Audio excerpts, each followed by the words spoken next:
That's a little bit better.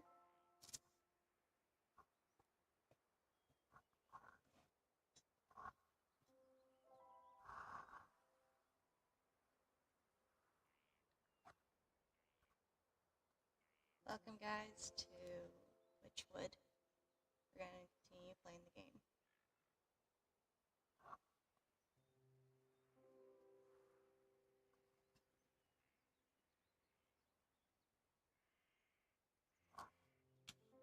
Let's go ahead and get into it.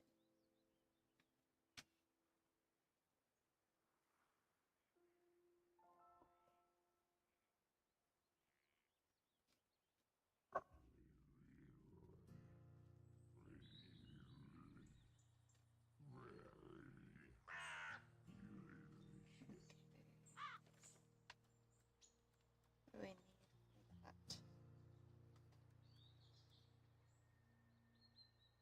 We need more milk and we got another jar.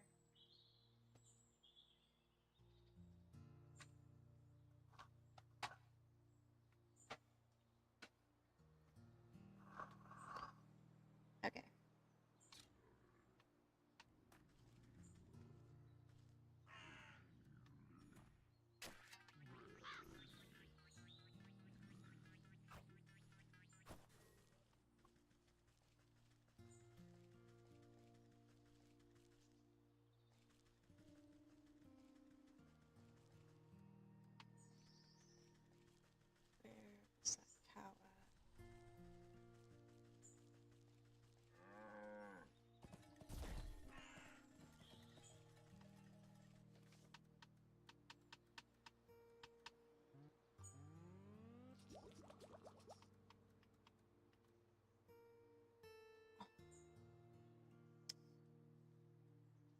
gross, but so I probably need traps. We got some traps.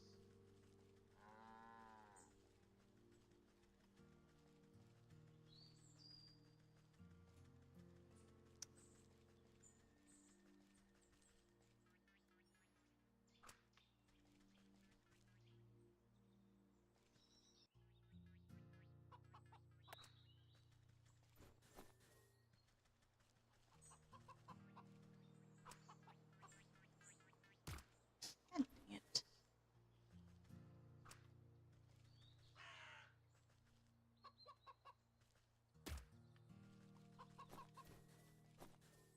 Okay.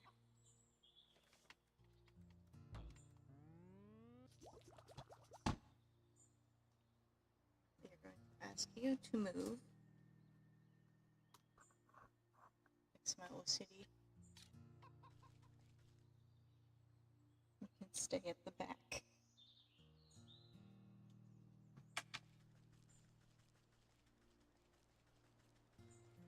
Let's go ahead and give you your humble pie. Say, you know how to bake? Even got Ma's pie recipe right here. Who knows, on a full stomach might remember something about that missing family. Fee-fi-fo-fum. I want pie in my tummy tum tum. Come on then. Have a helping. The bandit plunges his hand into the pie, grabbing a fistful. He barks in delight as wet chunks of pie filling splatter out of his bulb. Ah, delicious. Just like how Ma used to make. But something's different. He picks a small black feather from between his yellow teeth. Is this crow? I figured you could do with a serving of humility. The gargantuan man's lip began to quiver. Great watery tears well up in his beady eyes. What's the matter, dearie? Are the spices too strong? No, it ain't the spices. It's just, it deteriorates into great shuddering sobs that shake the camp. Ma always said I was a bad seed. Said I weren't good for nothing but eating and thieving. But all I really didn't want to do was dance. I was going to make the greatest dance troupe in the world. Had a name, mind, and everything. Pick and leap in pockets. But, I ain't been doing nothing but taking. Always taking. Ma was right. I'm a bad apple. Come on now. Dry those tears. You're not all that bad. He snorts the dangling gulp of snot back into his nose. You really think so? You gently reassure him with a helping of pie. Of course not. You're going to tell me all about the Knox family, aren't you? Oh, right. Well, you see, they've been spying on their ox for years now. Every full moon, he'd go out into his field all by his lonesome. He'd howl at the sky. What was it he'd say? Oh, yeah. He'd yell, Abra, good corn crop. Then it always sounded like he got into an argument with someone. But there was never anyone else there. But that creepy old scarecrow always is. He patted the sniffling rogue on his lively cheek. That's a good lad. Maybe it's time to think about trading the daggers for dance shoes. He stuffs more handfuls of the crumbling pie between his blubbering lips. Yes'm, I'll do it. I'll dance. Get it. So, now we're going to the farm. Where was it at again? This way.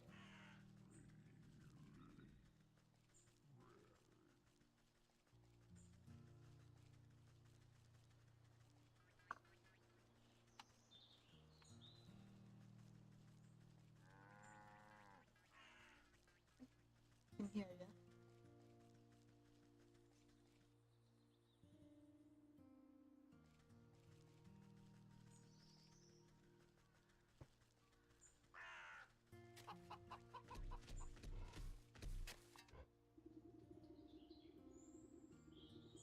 This eerie simulacrum The human sways in the breeze. His fluffy face seems to leer down at you, as if expecting something.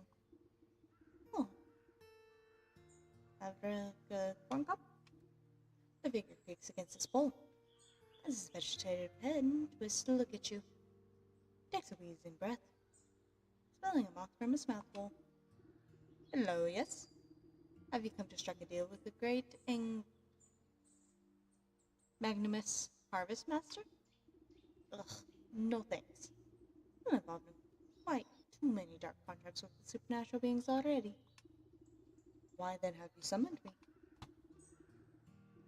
Has the ox made a deal with you, perchance? The ox? Why, yes. Terrible trade, I say. But the deal is a deal.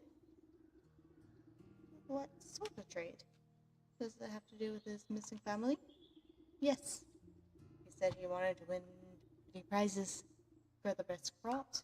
He said he would give up anything in the world. He offered me his wife and son.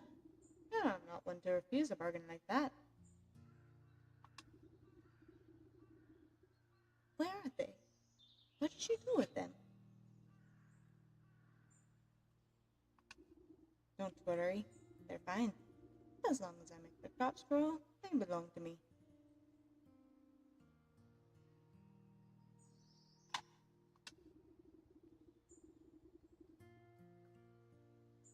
And if the crops should fail, your deal will be broken. Ah, and the great harvest master. Our harvest would never fail. We can leave that alone. We'll see about that. Better take a close look at those prize-winning plants.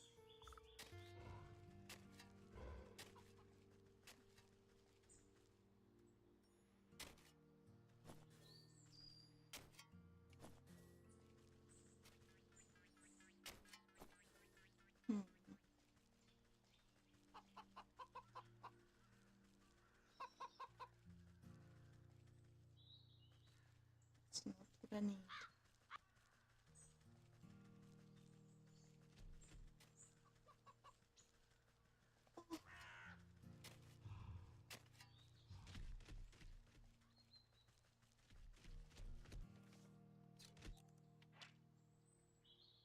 Withering can. These stalks don't look so sturdy to me. A good herbicide. I'll just shrivel these right up. It'll teach stalks a lesson about proper agriculture practices. I'll need a sturdy enough vessel to hold poison though. Maybe I can give it that vegetable fellow to give up that nice big watering can of his. Will you stop it?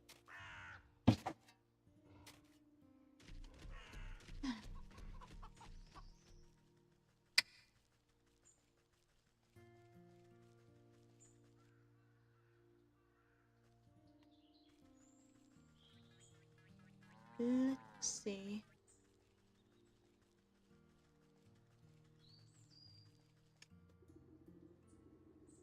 Well, hello again.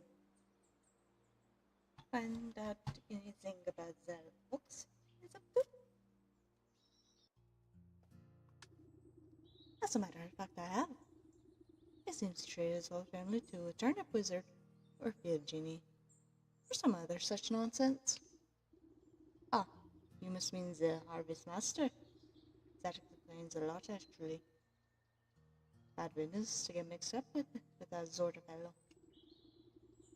The farmer nervously wipes his brow, the back of his leg behind. Not that I would know anything about that myself. Go.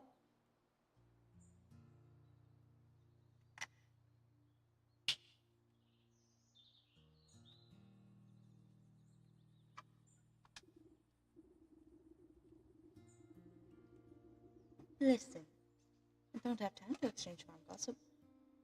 I need to borrow your watering can over there. Now, I do have to lend it to you.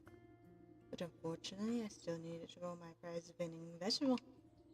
You glanced down at the fat head of cabbage bobbing gently against the blanket of big, swaddling leaves. You think you might have heard of it capable from deep within the fronds. Things plenty big enough for me. Just you wait.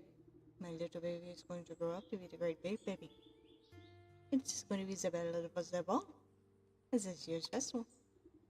But if I were to say, go a little bit faster, I suppose I wouldn't need my watering can at all.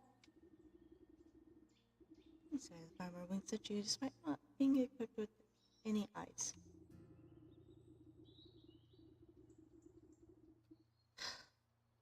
Does nobody here grow produce in an honest way?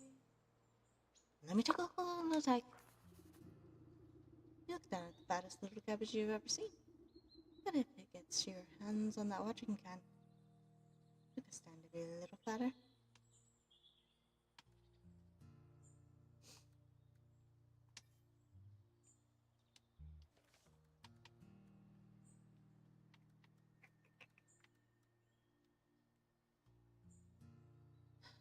Okay.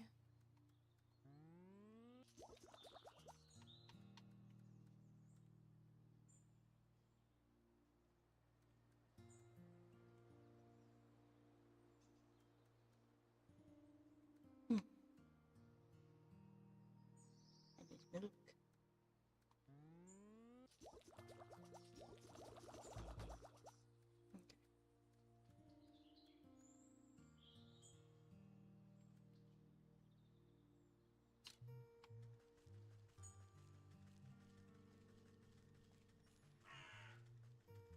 Down on the bowl.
How do we kill a turkey?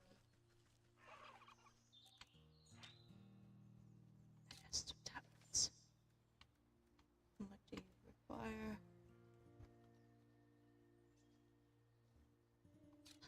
Forced.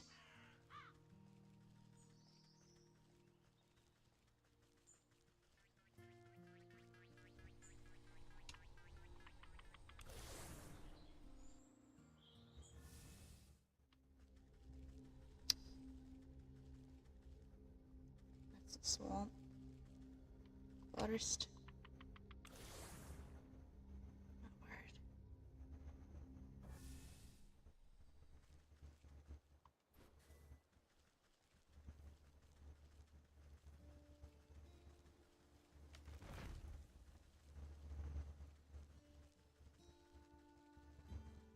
Where's a goblin at?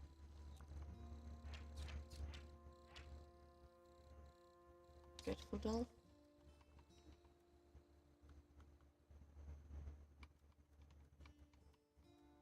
God.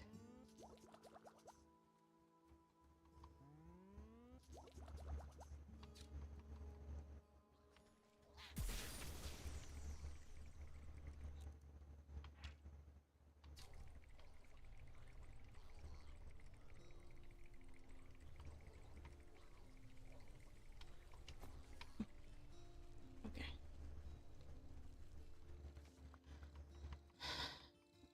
Now to craft digestives.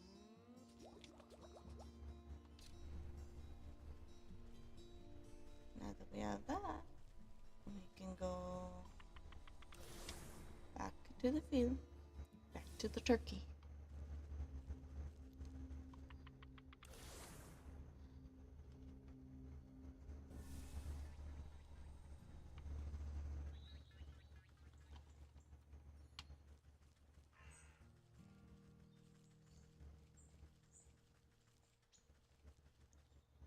Okay.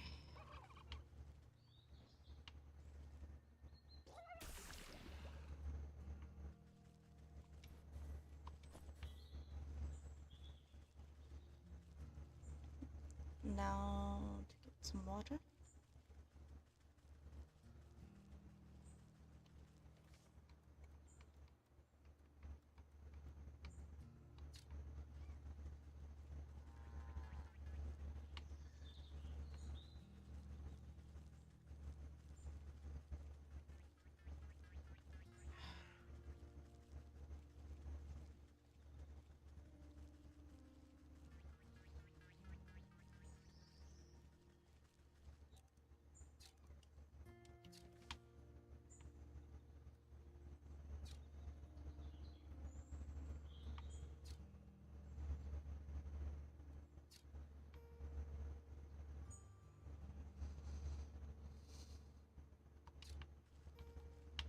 Go back this way anyways.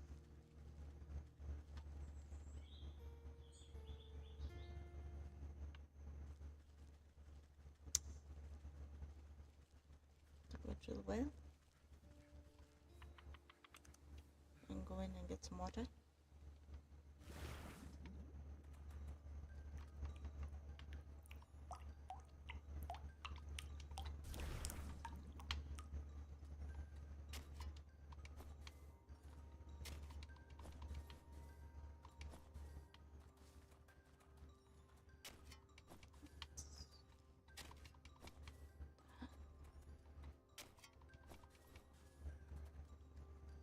Make sure we have plenty of resources.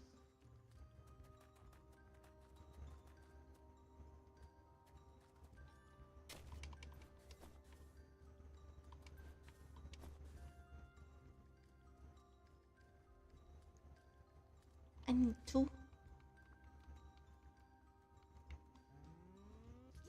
Glad I look now. I would have been very angry.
You look down at the fattest little cabbage you've ever seen. But if you get your hands on that watering can, it could be a little fatter. Pop open the cork of the potion and sprinkle the bright liquid into the cabbage roots.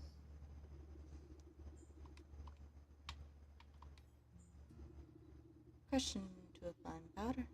It gives their stone and potent nutrients to the soil. You spread the cabbage with fresh, clear water while uttering a simple horticulture charm.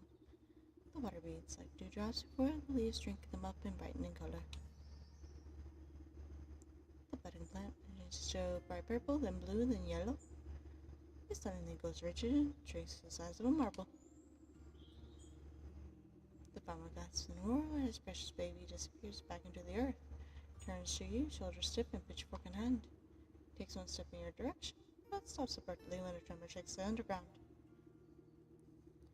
You look to your feet and watch the cracks split the earth. Hold on to your hat. This is going to be a big one.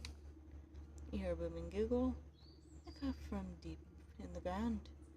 The vegetable farmer falls to his knees, clutching his hat to his chest. In an explosion of leafy greens and flying earth, the bouncing head of an enormous cabbage erupts into the field. The farmer reaches out to it shakily. My little baby, Papa? The farmer scrambles towards the big bumbling cabbage with open arms. My beautiful baby. Look at how big you've grown. See you with a little love and help from your friends. You're sure to win first prize after all. Well, I don't even care as I say these anymore. Just look at how handsome my baby is. The two embrace, laughing and crying. Guess you won't be needing that watering can anymore. Please, help yourself. You've helped me more than enough.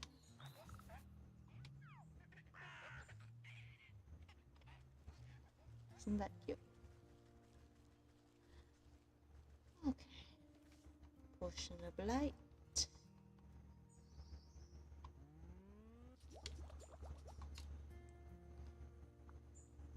Word water. I have to go get more freaking water.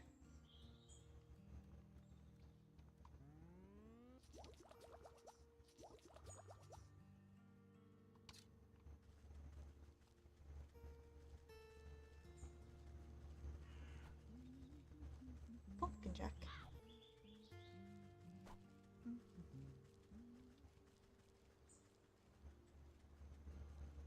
Is that over here?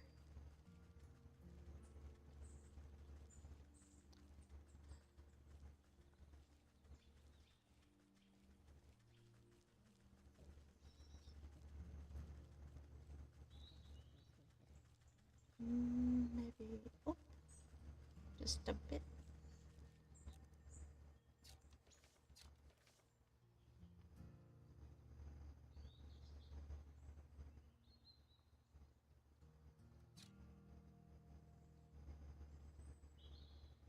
Down.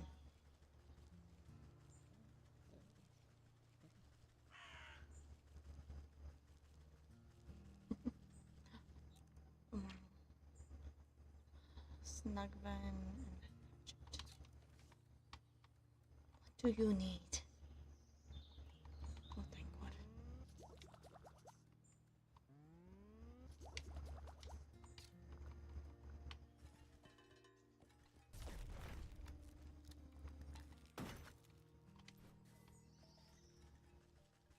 Let's go get the water. God forbid anything else.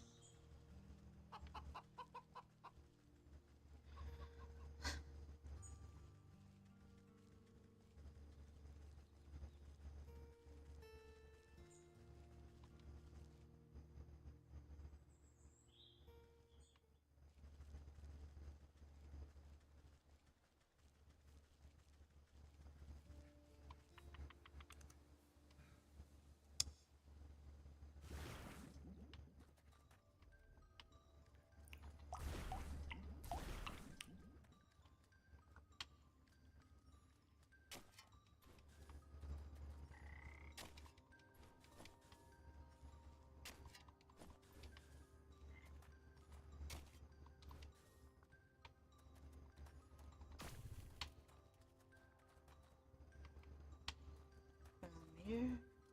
Let's get more resources again. Obviously, I need them.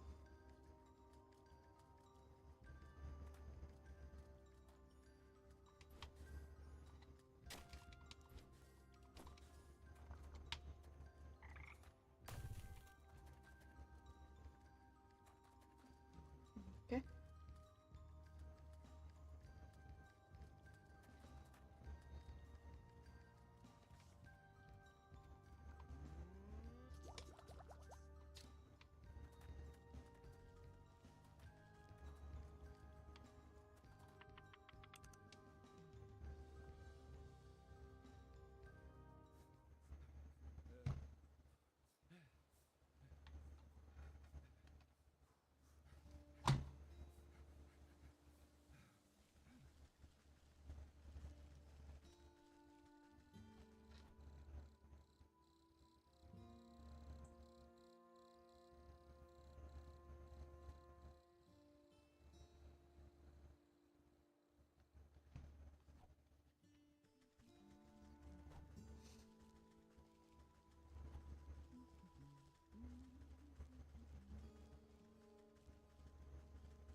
can.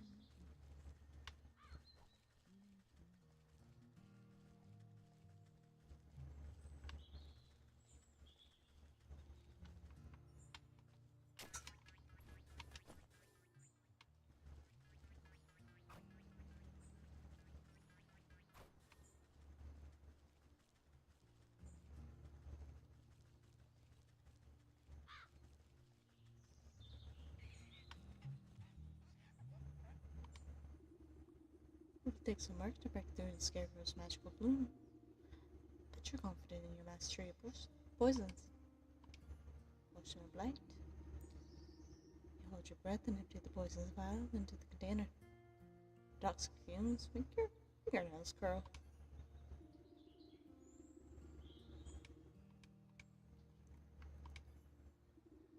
Good amount of word water will dilute the poison and keep it from eating straight through the metal can.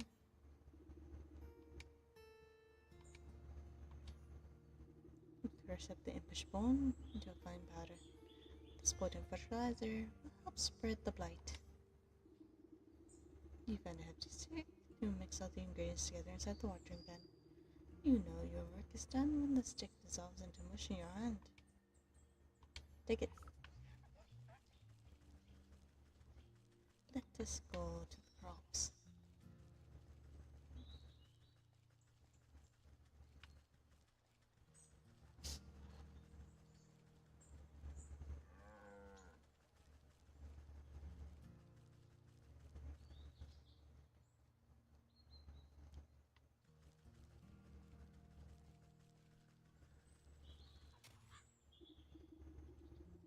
Hey, I thought I told you to beat it. He raises his hoe and branches at you menacingly.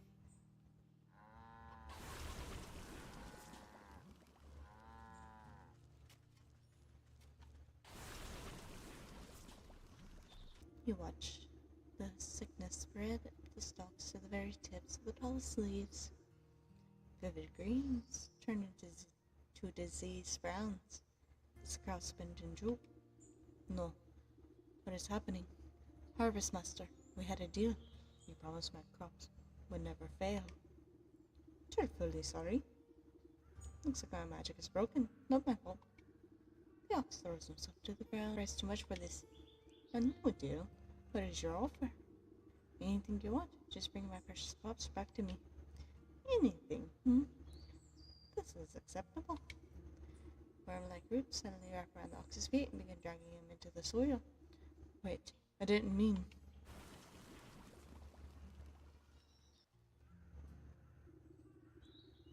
The dust settles over the spot where the ox once stood, as if nothing had happened.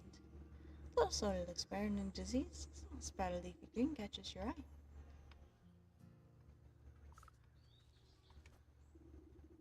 Wilson, where the ox once stood, a green tendril has pushed its way through the earth. You watch a delicate blossom unfurl, revealing a stubborn, heart-filled seed. The soul of the ox.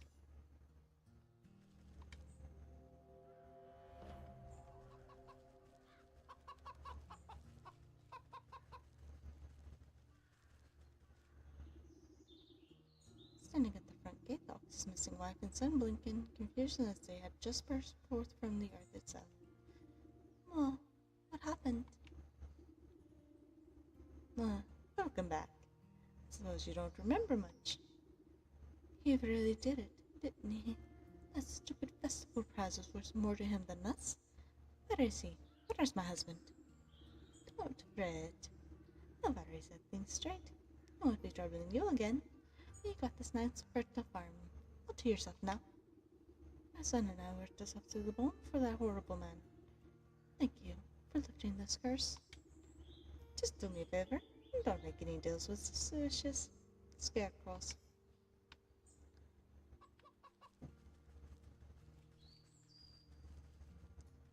Okay. Did it say snake of the forest? Oh.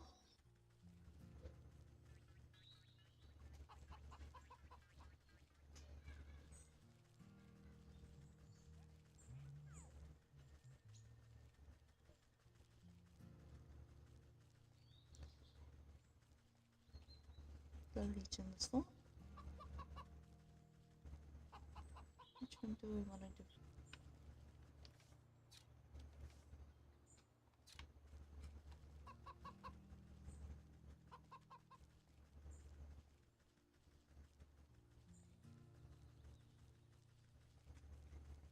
Which one will it let us do first, actually?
Fishing side thrushes and cattails.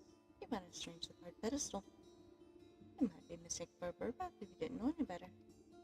As you run your finger around the edge of the bowl, there are many pixie dust on your hands fall as if drawn in by an invisible force. Bird-picked cracks appear on the surface of the basin. It depicts a coiled snake presiding at the center of some kind of festival. Directions on how to reveal the bridge are carved on the outside. You see symbols resembling fairy dust, and see fireflies and bird feathers. The only thing I need are the feathers. You shake out the fine dust into the bowl and it settles evenly into its inside surface. Each of the fireflies alight upon the edge of the bowl, stepping delicately until they are evenly spaced.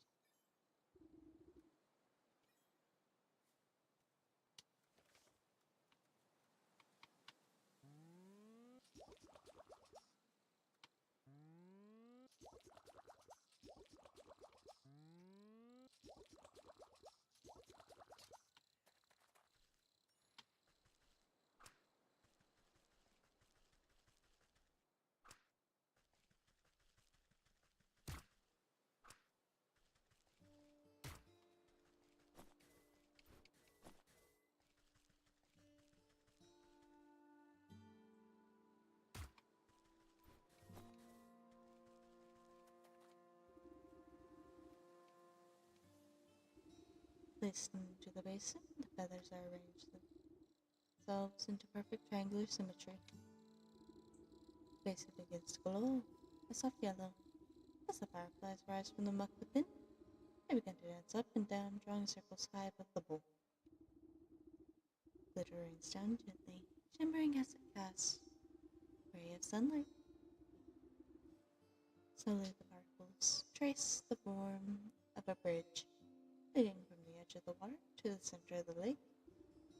You tentatively test the strength of the pegs for a walkway, and find that it is strong as if it were made of solid stone.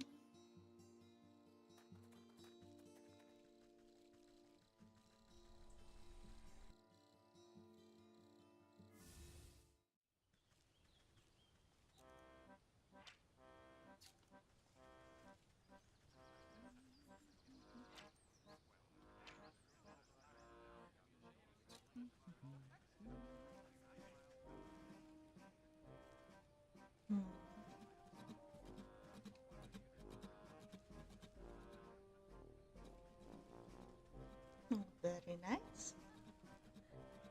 The snake would like to meet you.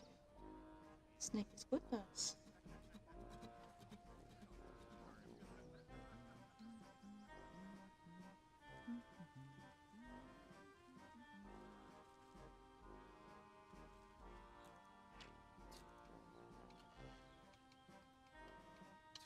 Thank you, thank you.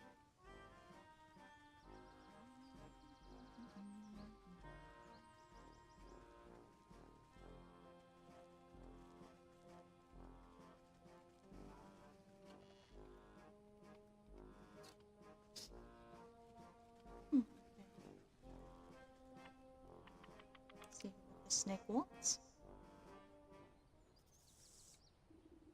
Draped in glittering jewelry, the serpent stares intently into the crucible as you approach. Welcome, my dear. Welcome. I saw that you would come here in search of answers. I just came in search of a bard. That's him outside, right? The lute? The minstrel, yes. He is working off a debt to me. All those folks out there to me in touch. I don't. What did you do to them? They're all humble folk looking for something, just as you are. I'm here to provide them with my service in exchange for a bit of work. So, what are you? Some sort of carnival wizard? You're making quite the racket in my forest. A wizard? No. I am a seer, a squire, the hidden mist, a fortune teller. Now, fortunes and keeper secrets. Fancy titles you give yourself. Sounds like you're nothing but a used cart salesman peddling your wares to the gullible. Ah, a skeptic. Step closer and look at the ball revealed its miseries. The snake's push drops low and seems to fill the tent with heavy weight. I am a helper of sorts, and rather or not, I make that forgotten, remembered.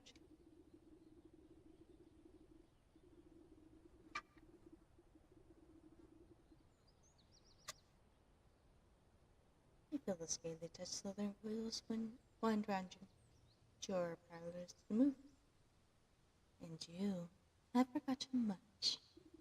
The snake's eyes swirl in patterns you've never seen. Imperceptible colors collapse into themselves and fracture into kaleidoscopic mosaics against the canvas wall. A voice speaks from far away. It takes you a moment to realize that it's your own. I have forgotten so much.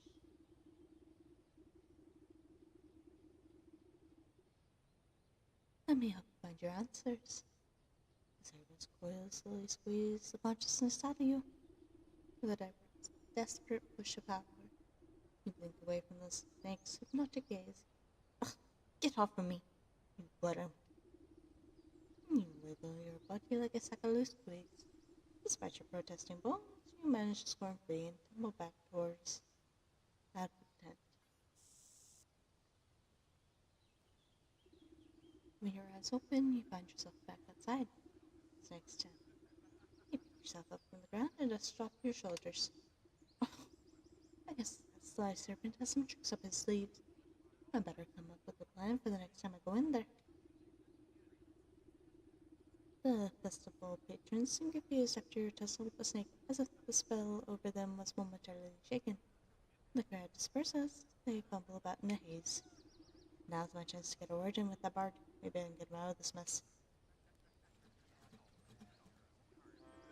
Strumming his lute, he is a strapping young man has a faraway look in his eyes. It's a wistfulness, nostalgia, or even hypnosis. From wonder I may, but never away from she I call my lover. To my charging I stumbled in and met the gaze of another. Curious I stared. I was not prepared. This was my mistake. A binding gaze, now I live my days in the service of the snake. Cry not for me, for there is she that might still see me saved.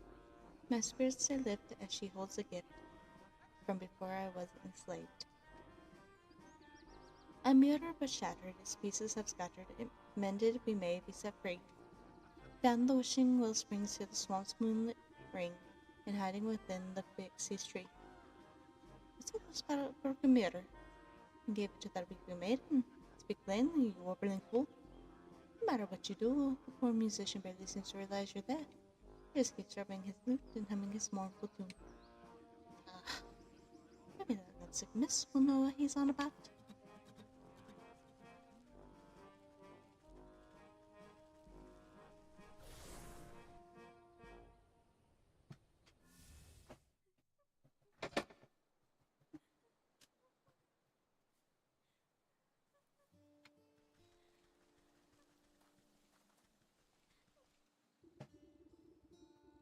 Oh, still my beating heart. Have you any news about my dear sweet love? I found him. He's at the carnival. I just been surprised by the snake. Unless I can break the smell, no one in that carnival can leave. The snake? So here's a song. I've heard how he grants wishes, but only for a terrible price. Why would my love be so desperate as to consort with that charlatan? I haven't a clue, but he's dug deep. Only thing I managed to get out of him was something about a mirror. Do you know anything about that? A mirror? Oh yes, it's the first gift he ever gave me. From inside the bodice, she produces a small cracked hand mirror. But one night, it slipped from my balcony, and shattered on the cobblestones. Tried to piece it back together, but I could never find the last three shards. His song mentioned something about a wishing well, a moonlit swamp, and a pixie tree. That made her close. I take out the missing shards and return them to you. Oh, thank you. I should very much love to see it whole once again.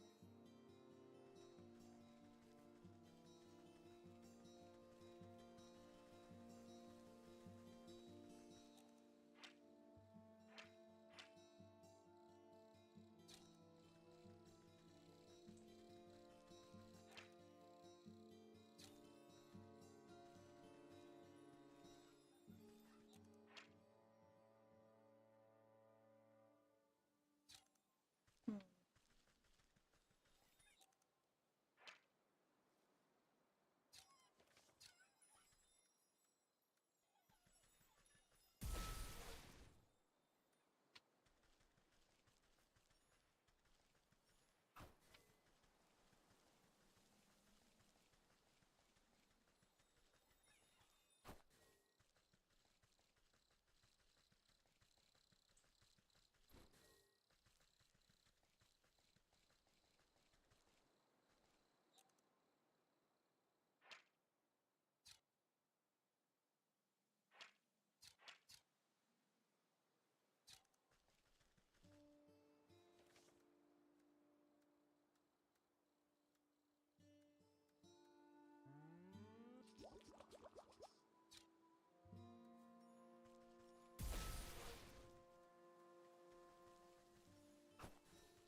The snarled tree is littered with countless trinkets and bits of trash.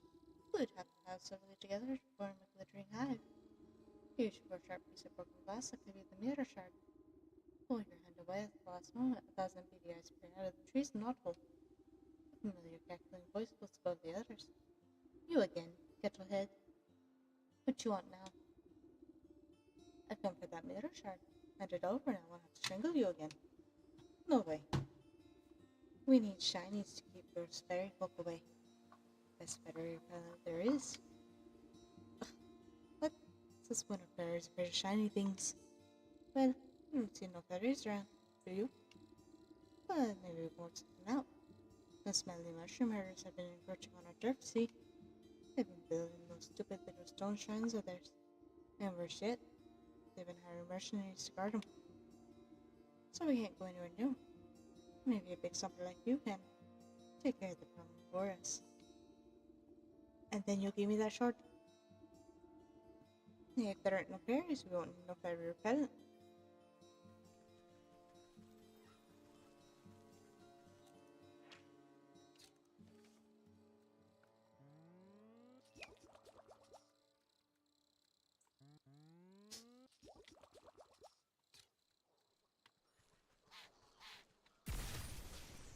Dang it.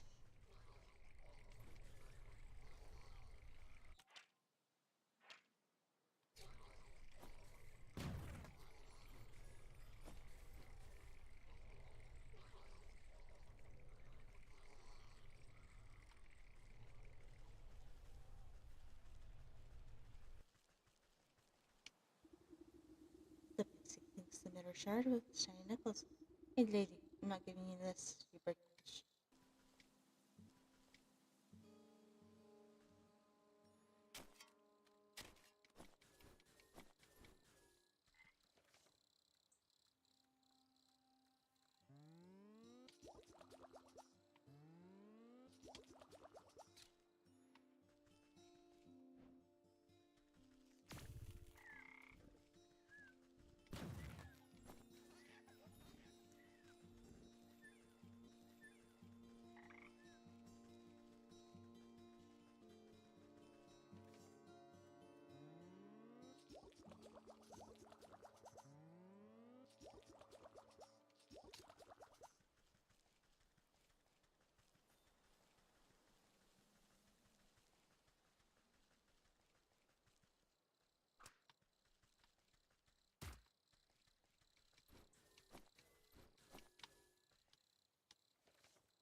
Get over those little rock piles, you asked. Then give me that shard, or I'll knock over this nest too. You smash fairy shrines? Good, good. Take it. We don't want your trash.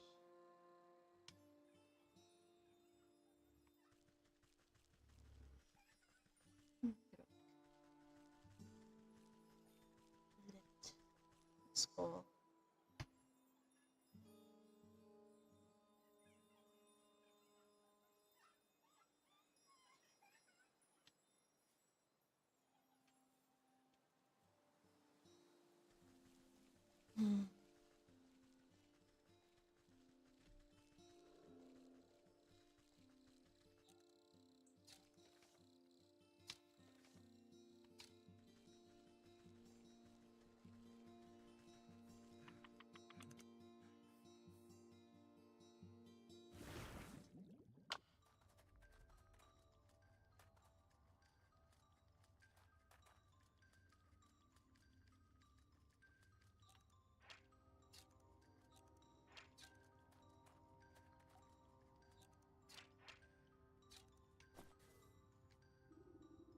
You hike up the hem of your skirt from the ankle-deep water and duck down to inspect the small dark cave.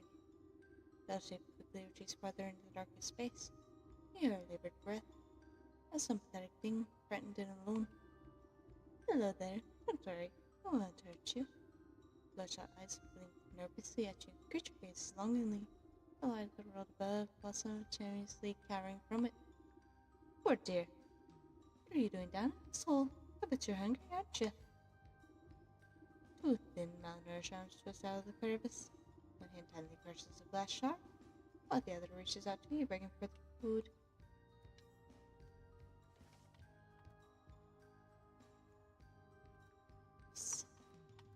Where's this voices? Spices, spicy, spice.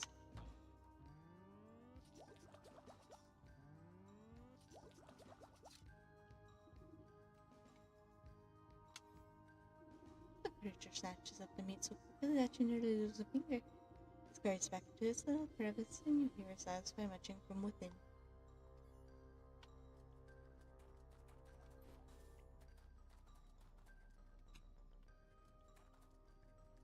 I would like a way to make a key. My.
The swamp.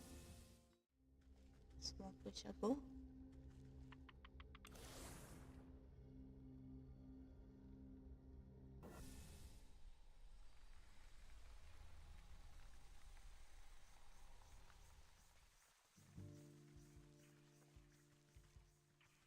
I wonder.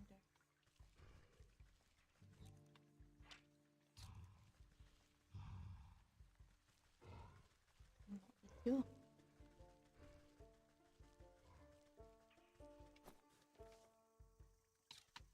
Down, down. Down we go.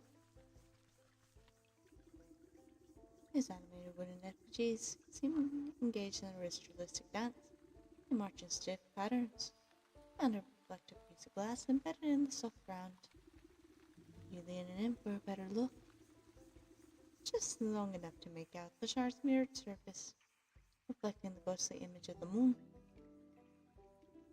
You think to reach in and grab it, but the swinging limbs of the dancing totems are too dense and quick. Out of the way, you utter groan. Twigs! Texture, thank you for joining our cult. Maybe I can get them to shift their attention to some other glittering bubbles.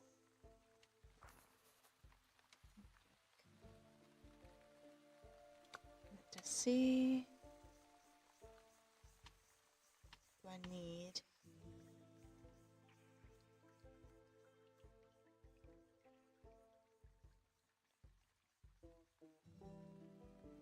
I can craft that. Maybe.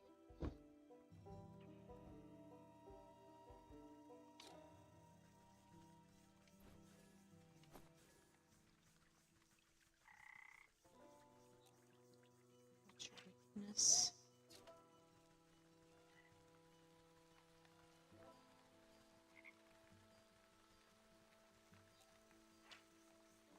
Snagvine.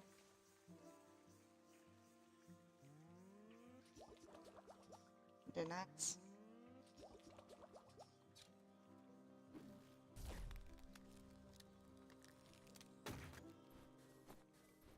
That.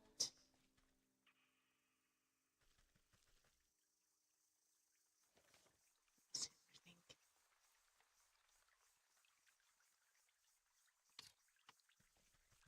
And go to our dear friend, the cabin.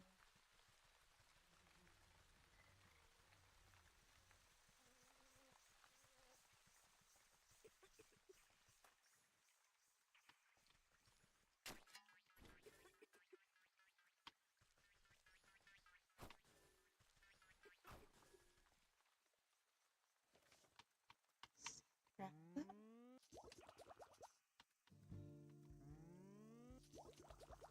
Glitter bomb.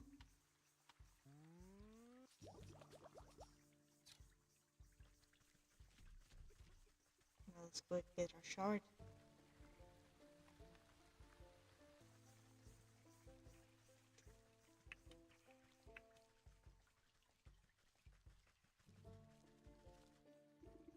Maybe I can get them to shift their attention to something other glittering bubble. You cast the glowing globe into the ritual circle and watch a slow and effigy suddenly lose coordination and knock their wooden limbs into each other. You take the opportunity to slip between their tall frames and snatch the mirror shard. Where their frenzy does, begins anew. Let's go back to the maiden.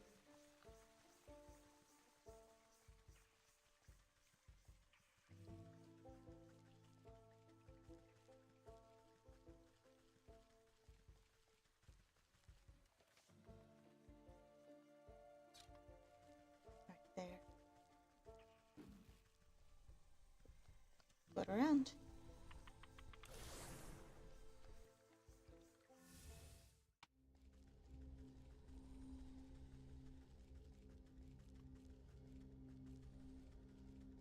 Unison forest.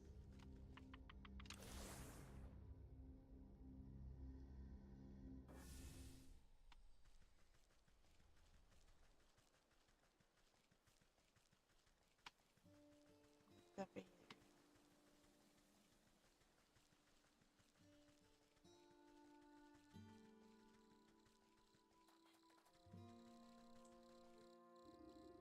Have you found any of the mirror shards?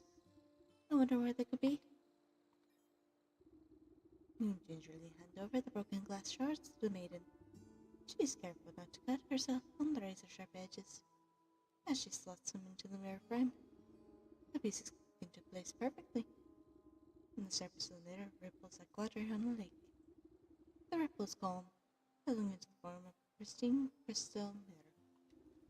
She gazes into the mirror with awe. Look, it's as good as new. Oh! The maiden's reflection ripples and morphs into the visage of a handsome young man. My love, is that you? Of overcome with joy, and a fresh stream of tears rolled down her cheek. I can't believe my eyes. I don't understand. What happened? Where are you? I'm in prison inside my own head. Oh, it's horrible here. You have to get me out. You went to the snake, didn't you?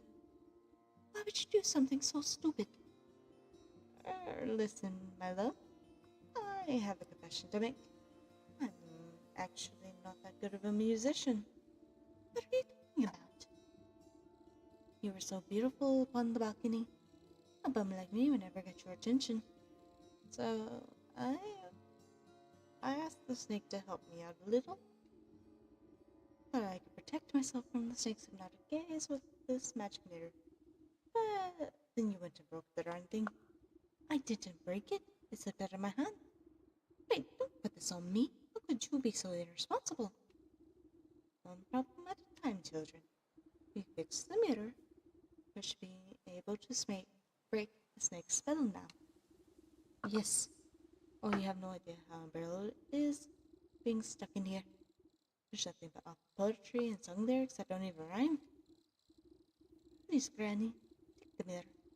I can hardly stand to look at this before any longer. Babe, wait.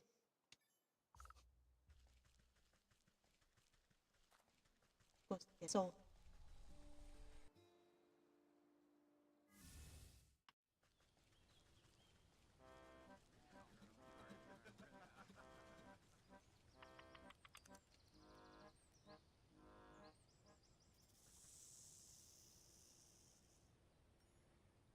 Collect. Sudden dread grips the snake as you swing the shimmering mirror to meet its eyes. The mind-altering pattern of his gaze are reflected back at him. Slowly, but steadily, the snake leans closer and closer to the surface of the mirror. His forked tongue clicks against the glass, and then disappears beyond it. It's so beautiful. Like a length of rope being pulled through the eyelid, the snake rushes forward and vanishes into its own reflection. In short, the mirror jolts and bucks out of your hand, clattering on the ground. You stoop down, careful not to look too deeply. And in the reflection of the mirror surface, you can faintly make out a tiny, wriggling shape, trapped just beyond the veil of this world. Soul snake. So all we have left in this half is the leech.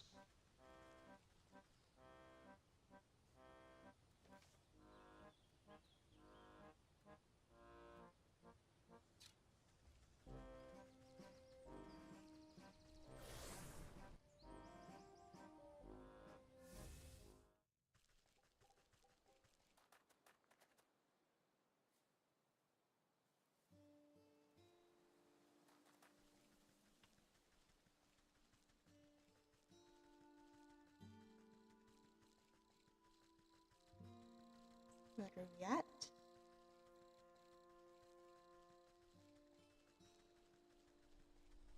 Let's go to the swamp.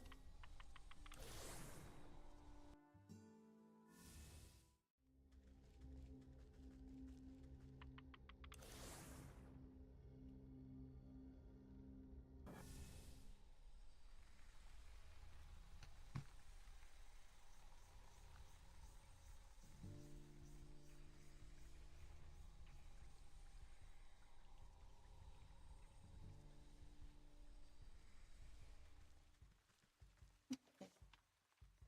Now learn my bits. I'll go down here and get you that sick house.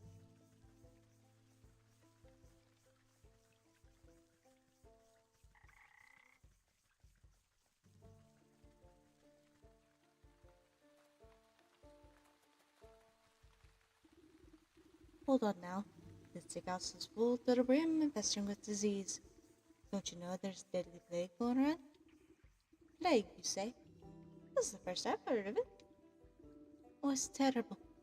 It affects young and old, healthy and infirm alike. For We're so swamped with patients. I can barely catch my breath. So what are you doing out here? Shouldn't you be inside, tending to the ill? We've just got so many bodies piling up. Someone has to bury them before they spread the sickness further. She drops her voice to whisper, looking ashamed. It's gotten so crowded. I even had to dump some of them in the swamp. That seems unethical. Don't worry, the leech is inside working her miracles on the other patients. They couldn't be in better hands. The leech. That's the doctor of this place. That's in the land. I don't dare think about how much worse it would be without her skill. I need to speak to her. I'm checking up on someone who came through here. Sorry, I can't go and conscious of that person of your years. Going through such an infectious place without proper inoculation. Without the patients, they're low on medicine. They don't have any to spare. Ugh. What's a simple booster shot made of anyway? There's plenty of medicinal ingredients right here in the swamp. I'll get them myself. It's a pretty basic prescription. If you bring me the components, I'll be able to mix it and administer it. You can go inside. I need 3 milligrams of bucket cutter extract, 5 grams of toxic pixel powder, and some lazy grass to numb the pain. More bucket cutter.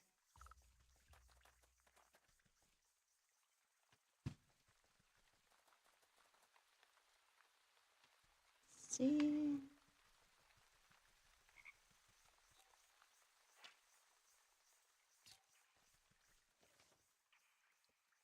Bait stick maybe?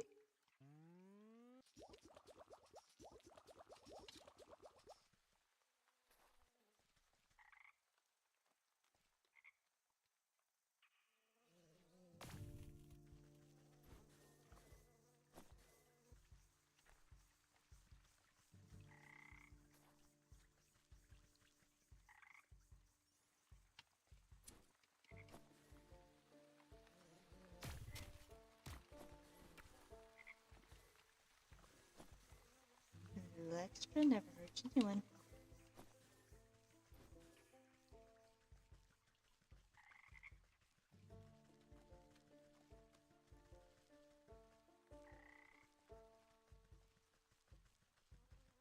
Thistle, thistle, thistle.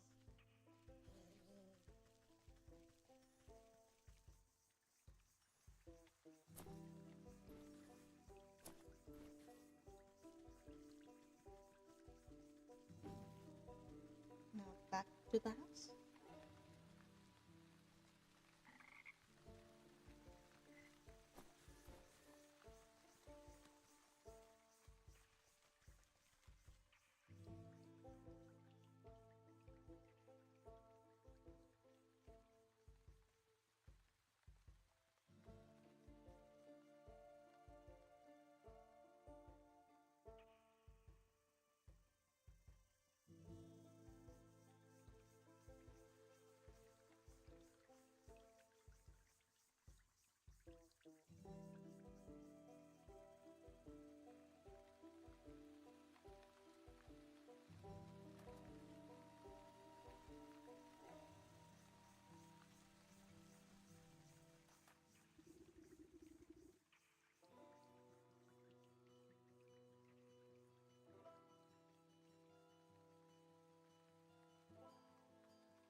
Snap up a few spiny thistles, pass them to the nurse.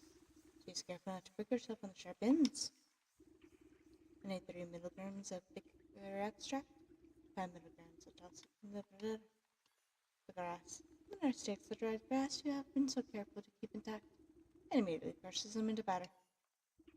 The nurse nods at you, gathering all the ingredients into a small hand-sized mortar. You hold your breath as she mashes everything into a slimy, stinky liquid. Not the most pleasant stuff. I can assure you, it beats growing lumps where no lumps should be. Speak for yourself. One can never have enough lumps. The nurse shrugs the two, sucking up the bubbling mixture into an oversized syringe. She is free to hold it to her own. After stabbing into your flesh several times, she fails to find any veins with the point of the needle. Sorry, you seem to have some strange physiology. Ah, give it here, I'll do it. He sees the injector and dabs it into your arm without further force. The cool sensation climbs into your fingertips. You doubt the medicine will have any effect, but at least it should make the nurse happy. There, I feel much better. Can I go inside now? Oh, yes, of course. You should be immune to the plague, but for the time being, just be quick, please, she's very busy.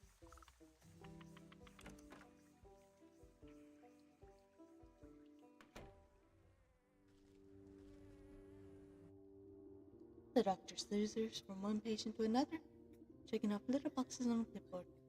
Under her white brim hat, she appears to notice you enter but pays you no mind. You must be the leech. I was hoping you could help me find one of your patients. Do you have the symptoms? Crackling of the bones, oozing eyes, skin rot, perhaps a yellow liver. Let's get you examined. The leech extends her toothy snout, prodding your body and searching for some hidden malignancy.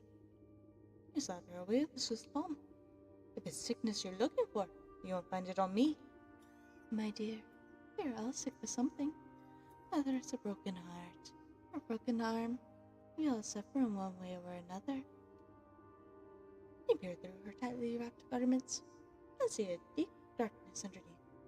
Despite the warmth in her words, there's a sense of hunger and urgency in her tone.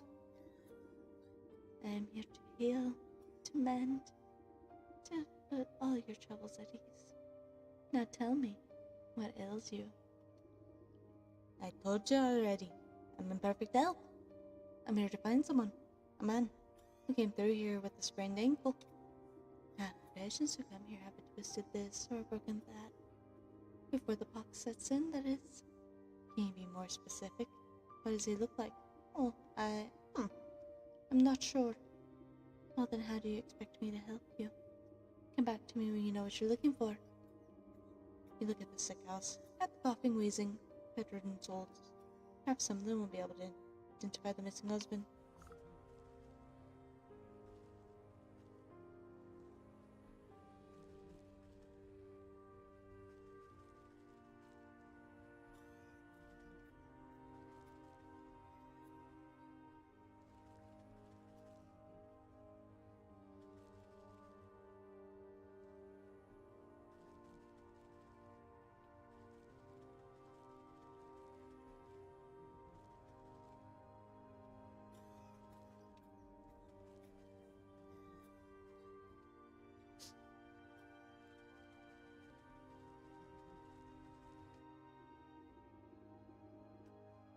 Well, do you have any better idea of who exactly you're looking for?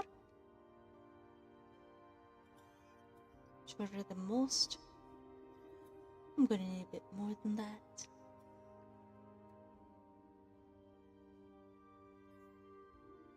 Mattering it down, give me something else. Ah, yes. I remember that poor man now. Came in with a swollen ankle, but on his journey through the swamp, he must have contracted the plague. His condition declined rapidly, I'm sorry to say. In the end, there wasn't much I could do for him except make him comfortable. He's dead? What sort of sick house is this anyway? My condolences, really. Now, if you'll excuse me, I have to get back to doing what I can with a living. At least tell me where his wife might collect his body. The nurse outside seemed to be having trouble keeping track of them all. I'm sorry. That information is reserved for the next of kin. Judging by your physique, I wouldn't say you were related to the deceased at all. Slightest. The doctor turns away from you, prepared vials of medicine. Oh. I will be right back.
doing?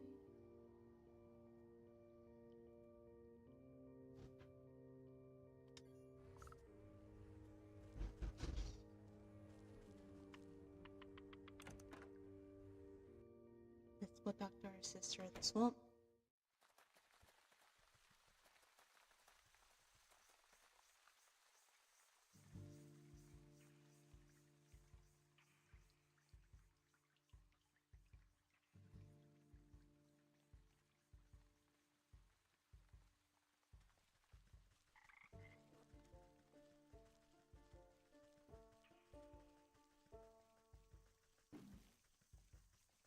I can't wait till the end. That bleach.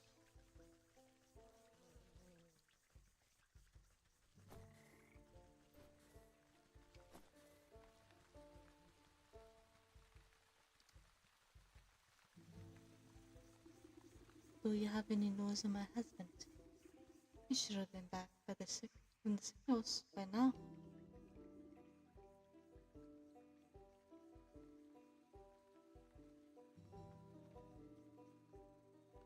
You bow your head in condolence.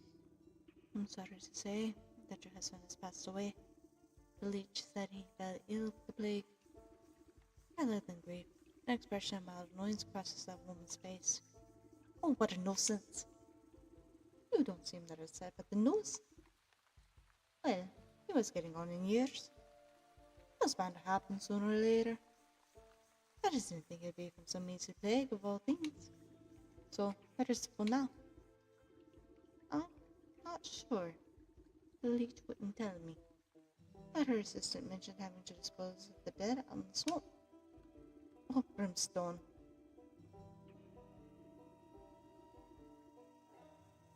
Brimstone and Bandersnatch. And already I'm in your debt, sister. But can I ask you for another favor?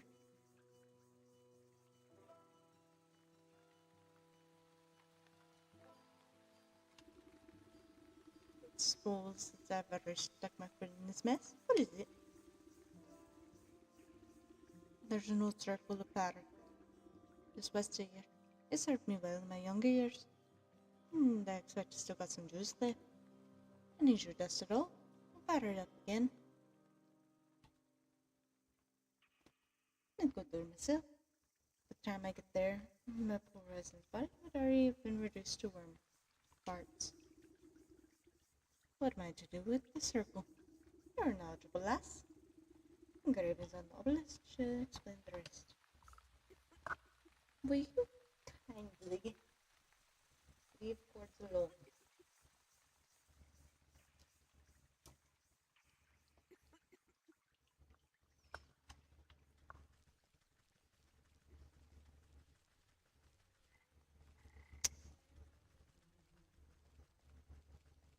I'm not mistaken. Yes. You brush up a blanket of thick moss and lichen from the ancient magical pattern carved into the earth. The essence of power wakes at your touch, bring a sight once to your fingertips. Pour a black stone obelisk, surround the ritual spot.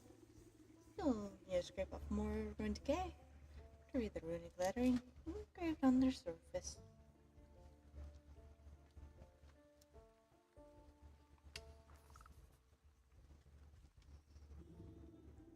The eastern obelisk yearns for the tooth of a dragon. I haven't seen any real dragons in years, but who knows what's out in the swamp. The southern obelisk casts for the collection of bodily fluids to breathe new life into an unliving vessel. The western obelisk requires a source of undead animation.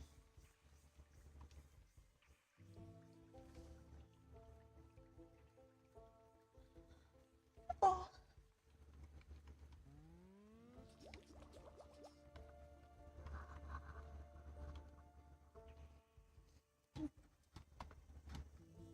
You must be kidding. Will you stop it?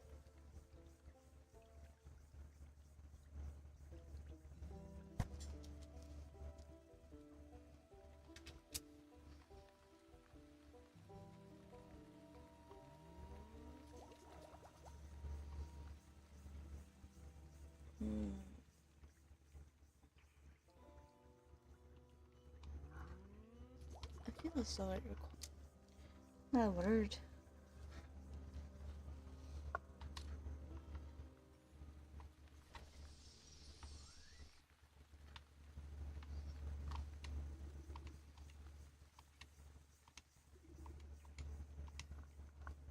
My word. Why would you not?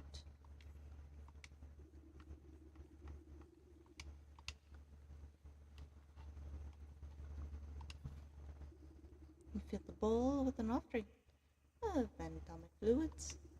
The fluid slowly disappears if being drained by some unseen thirst. Only the wet residue remains.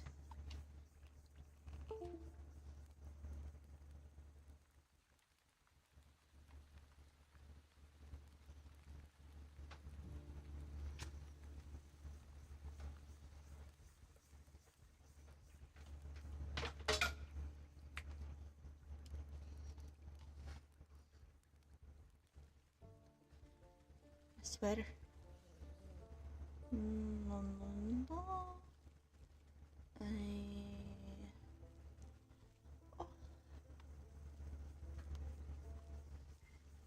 The Drake thing. I believe it should be up here.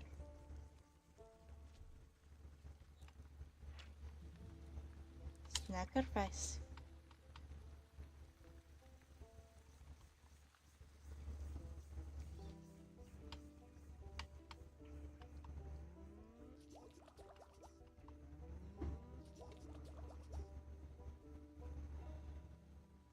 I need some embers.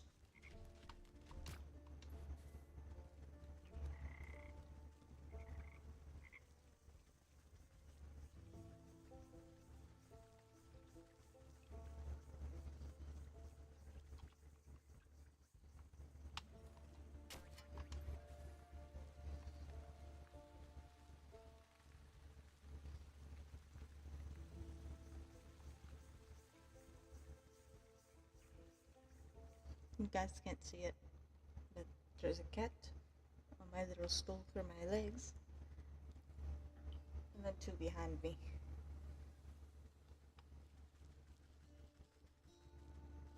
All vying for attention.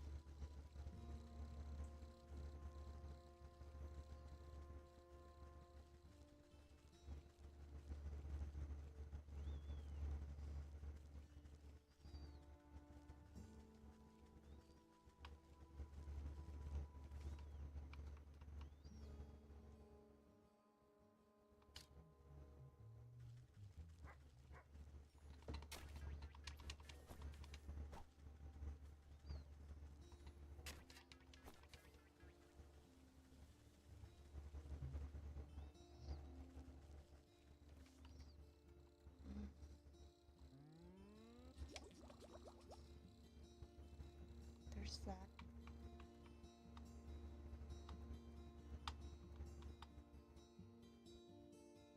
Need water. I need a jar.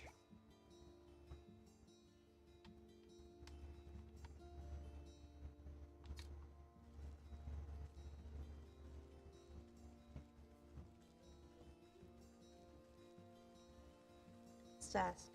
Must you use your claws?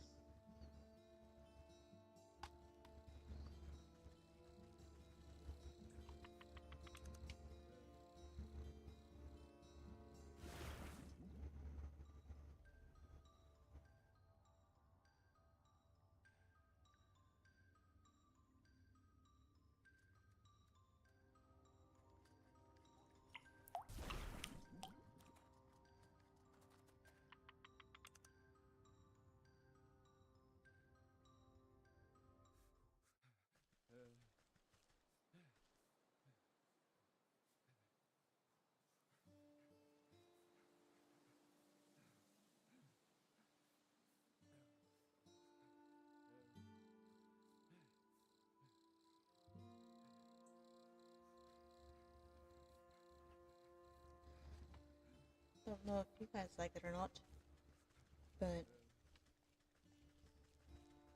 I love this mango peach juice. So good.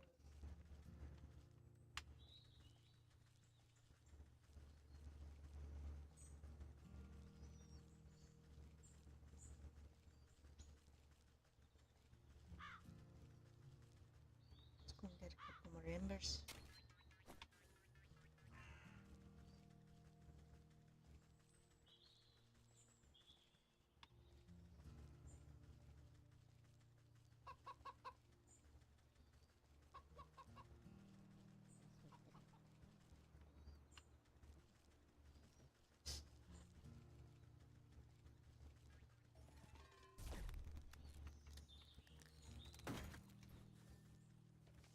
Scrap that. Never going back to the swamp. And then to the sick house. And I'm so sorry if you hear a slur. Like me slur my words. My piercing catches.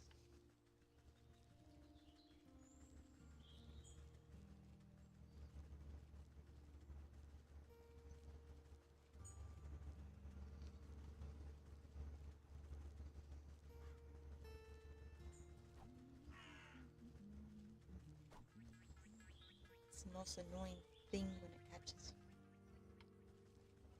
Because then I'm told I sound like Taz, not Taz, but Sylvester. Sylvester the cat. With this suffering succotash.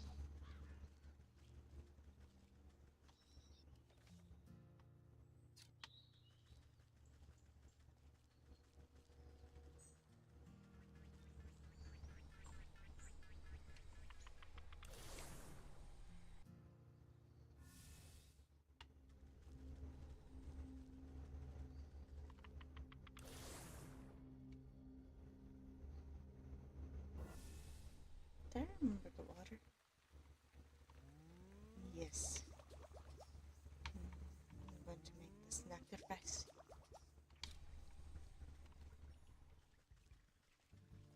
We're going to get our tooth. Can't believe I almost forgot. My lord. What's become of me?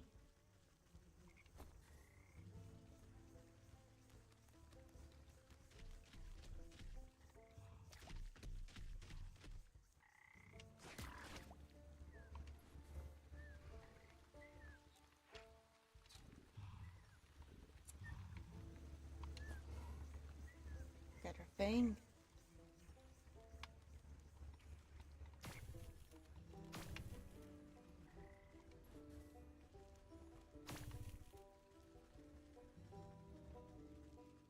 Now, let's get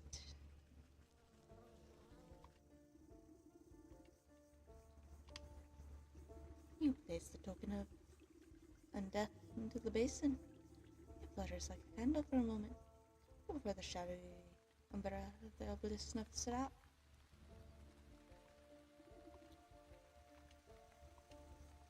The Drake Fang.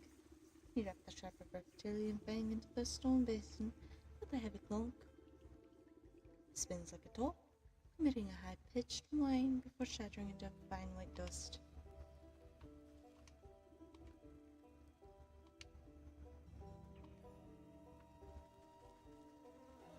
Now let's go get the death certificate.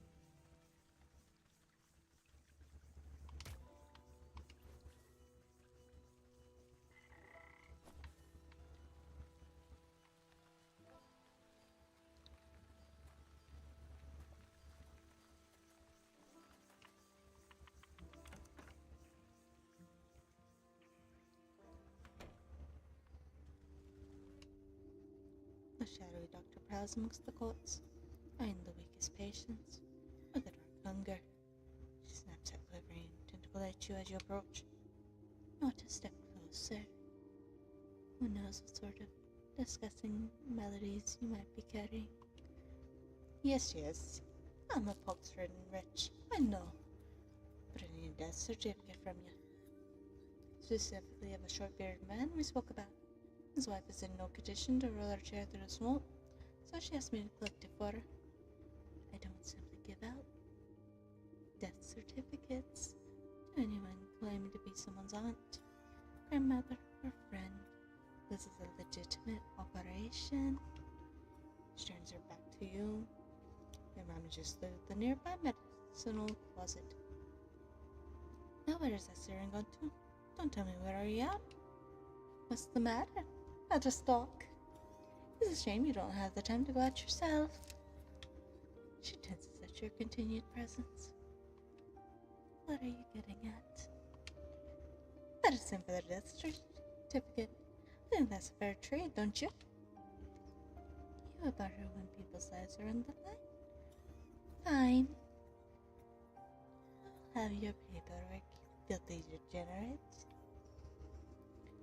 Clearly too angry to speak with you. She shoves a list of required medicinal supplies into your hand.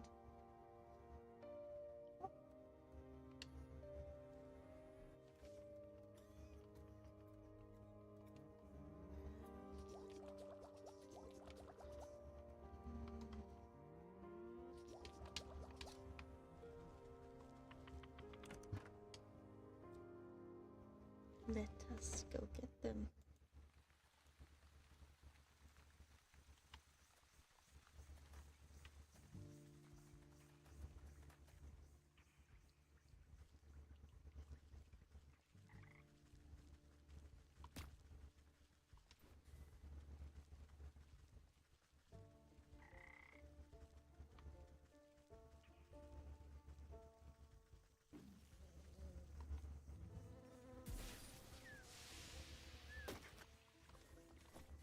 There we are.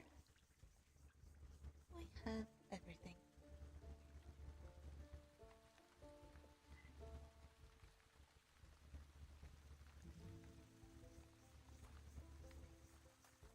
Let's get our certificate.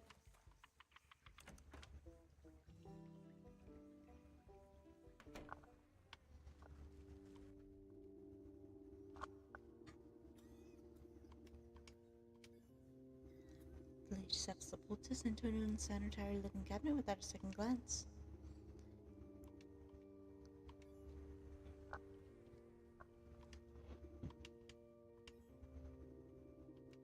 The leech takes the wings with a surprisingly delicate touch and lays them out carefully along the surface of their shelf.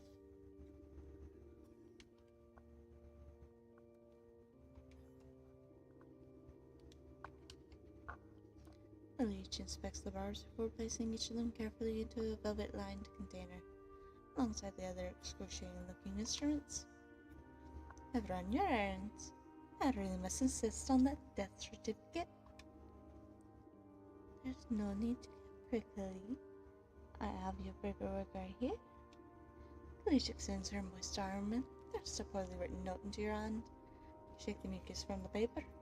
Try to decipher the loopy, illegible scribbles. You're not even sure that the leech spelled the poor man's name right, which suppose it's better than nothing. Next time I need a doctor's note, better off forging the signature myself. Take it.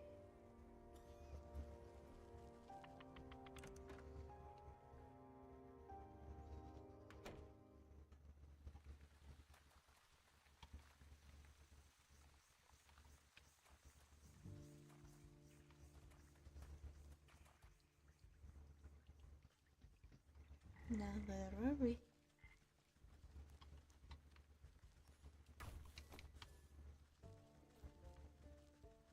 Let's go to our obelisk. Not right out.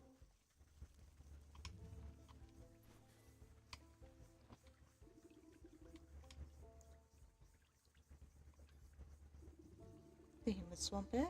I spin the paper of the death certificates up and down. As you drop it into the bowl, you think it pauses before your eyes and nothing is left. With the final offering accepted, the obelisks around the circle begin to hum. You can hear a strange melody playing through their discordant tones. The carvings on the ground burn with renewed energy, driving away the overgrown. You're quick to step away as you feel a vacuous force pull the circle's center. I suppose that's done the trick. Let's see what the writing has to say for itself now. You rotate your head to read the glowing letters on the edge of the circle. Place the vessel of the deceased, yada yada, reset the invocation of the necrodermis, blah blah, apply a canoptic ointment. Right. Seems straightforward enough. All you need to do now is go fetch the body of that poor fellow husband. He should be here in the swamp somewhere.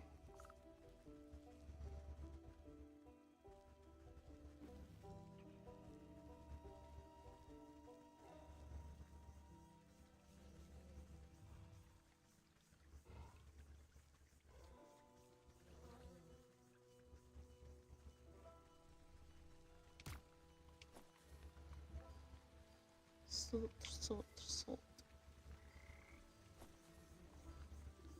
Ugh, this must be that a nurse has been dumping the surplus of corpses. You need to take a closer look. They seem to find the right fella.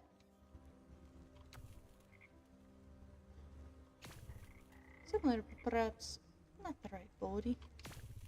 It's not the right one either. Not the husband, this one. Doesn't fit the description. I don't know if that's the body. You think I'll be able to find him among the dead here? You watch as a particularly blurred pile land on the rotting hand poking out the mug. This disgusting proboscis proves, not the withered flesh. Two globular red eyes. Slowly unglued themselves from the swivel boggle in the insects. His unclear tongue lashes out and pulls half the spine into the gaping tooth of the maw. Along the most of the sunken corpse. Well, suppose that explains where my misplaced man went.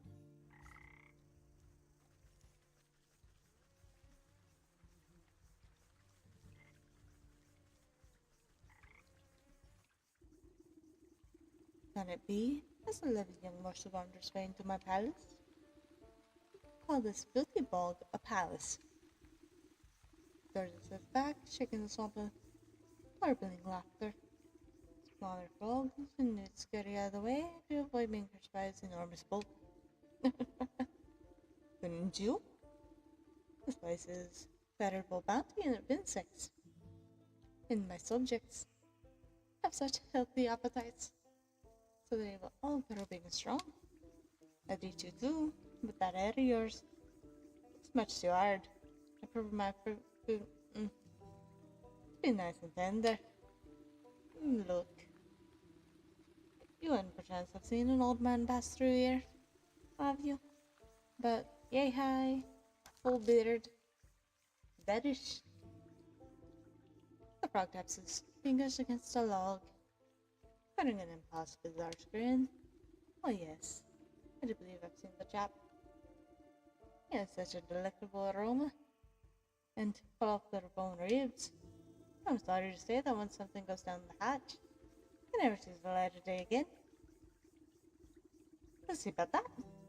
Whether I can come up with some just desserts for you. The frog rolls his eyes round and round as if daring you to try something. A word.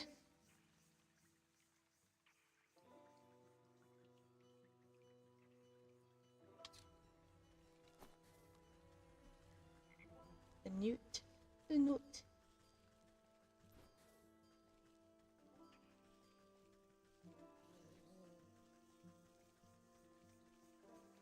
I believe it's a bait stick.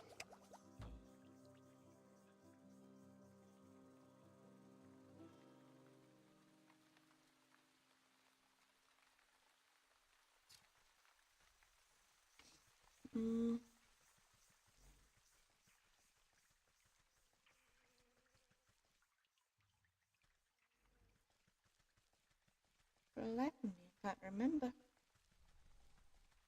Are the newts here? Or elsewhere?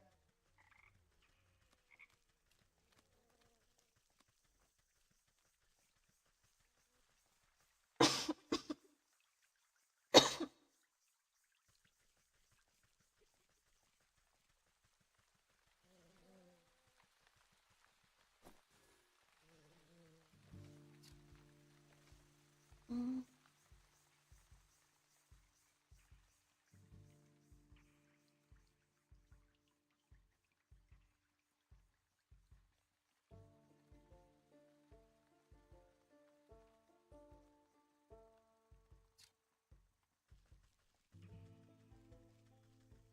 would have thought here. Oh.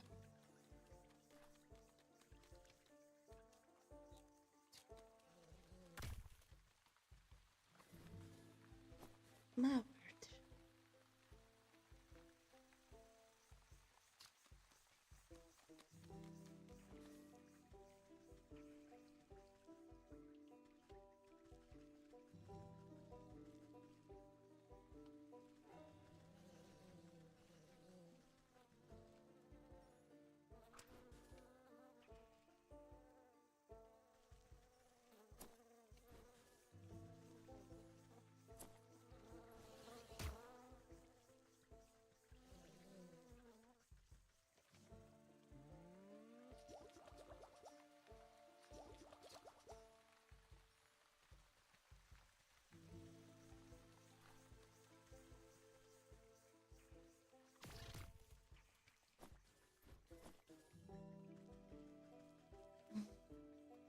The jester.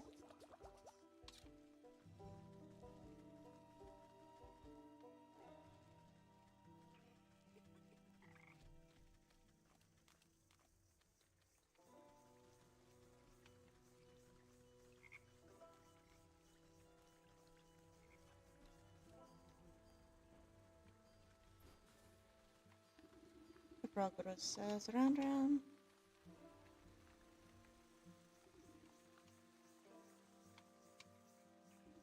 You're up a juicy looking girl and the medicinal tablets. You knocked her up to the frog king. Your Majesty, your name was fine, though I was but gentleman. Perhaps this small tribute will persuade you to loosen your tongue. Frog gulps down the tantalizing meal without thought. Oh, delightful gift. Thank you, my pretty. I already told you where. His nostrils flare.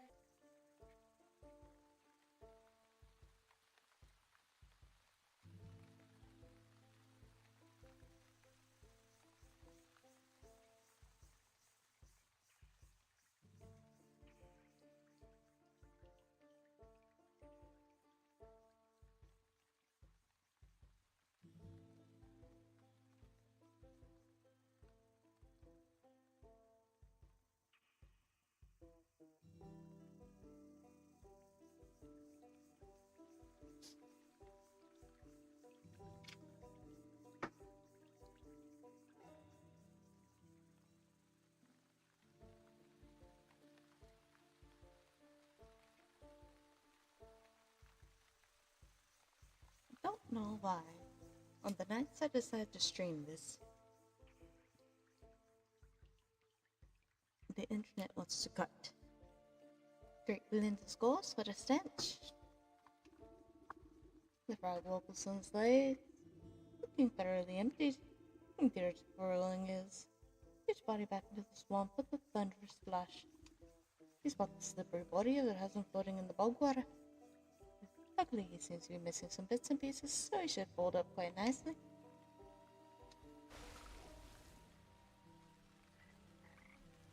There we are.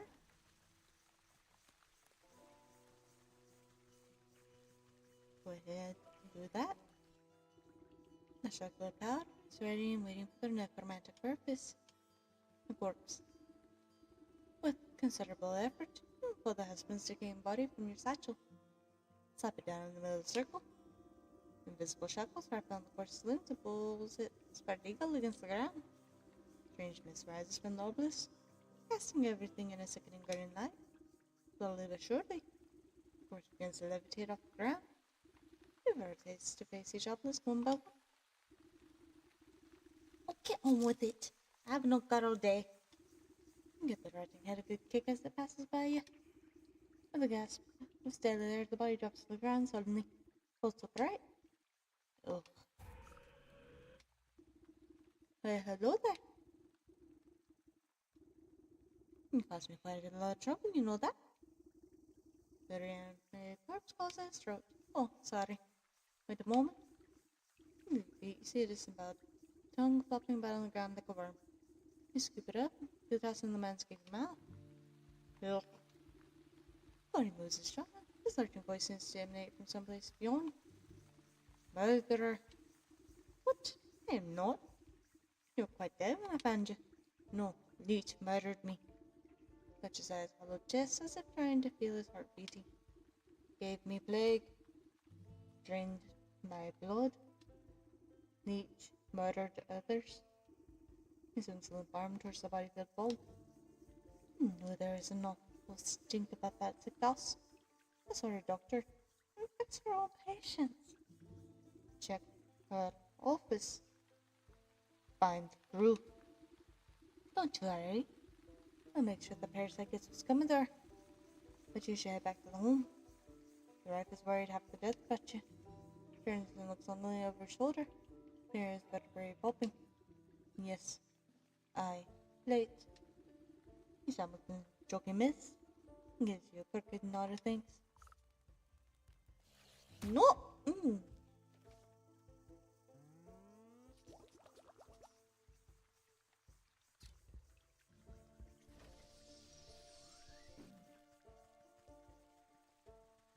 That's a dick move.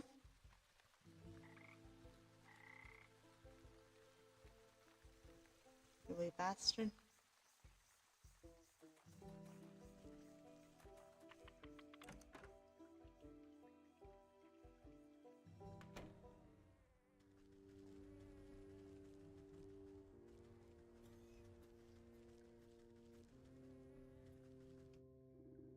As the leech is busy with her patients, you apple through the contents of the various cabinets in her office. Most are jabbed herbs and potions. Nothing seems out of the ordinary. That is until you notice a special looking bookcase set against the wall. Looks are all fake, just up down spines glued to a solid plank. Your finger traces across the medical files. You can find a loose volume. With the click of a switch, the whole bookcase swings open to reveal a secret compartment. Your heart jumps to sight. Racks upon racks of bottled blood are arranged like fine wines. Each vessel meticulously catalogs the name, description, and age of its source. Looks like that thirsty slug's been sapping life for years. On a nearby table, you spy a decanter half filled with ruby red liquid. I wonder whose blood it contains.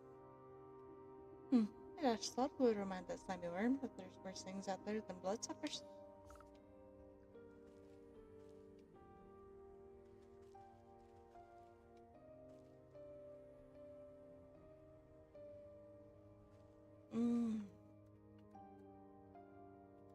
I see.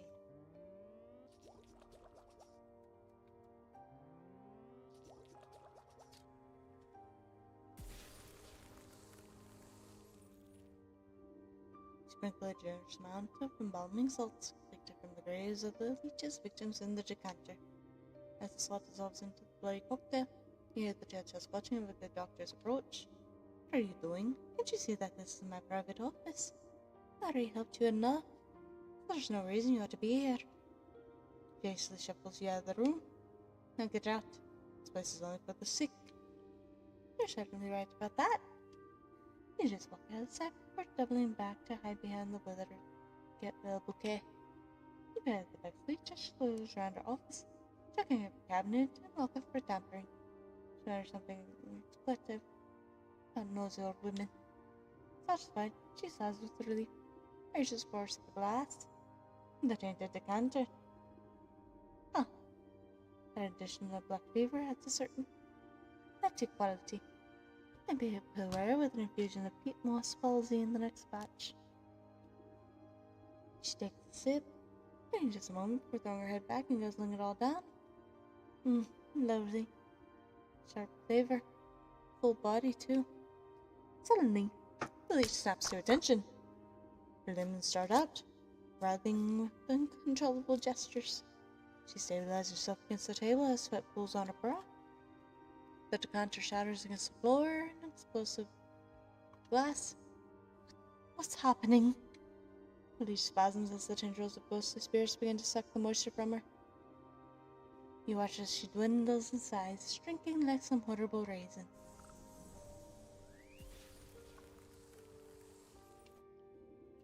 You inspect the mummified fat worm, pressing between your fingers slightly. Drained by the very spirits she was supposed to be eating. Your fingertips, you make out the faintest heartbeats. It's all of the leech. It's also the bear, leech, snake, and ox jostling in your satchel with fearful energies. That's that then. You better get this back home to the boat before you ransack the rest of the place.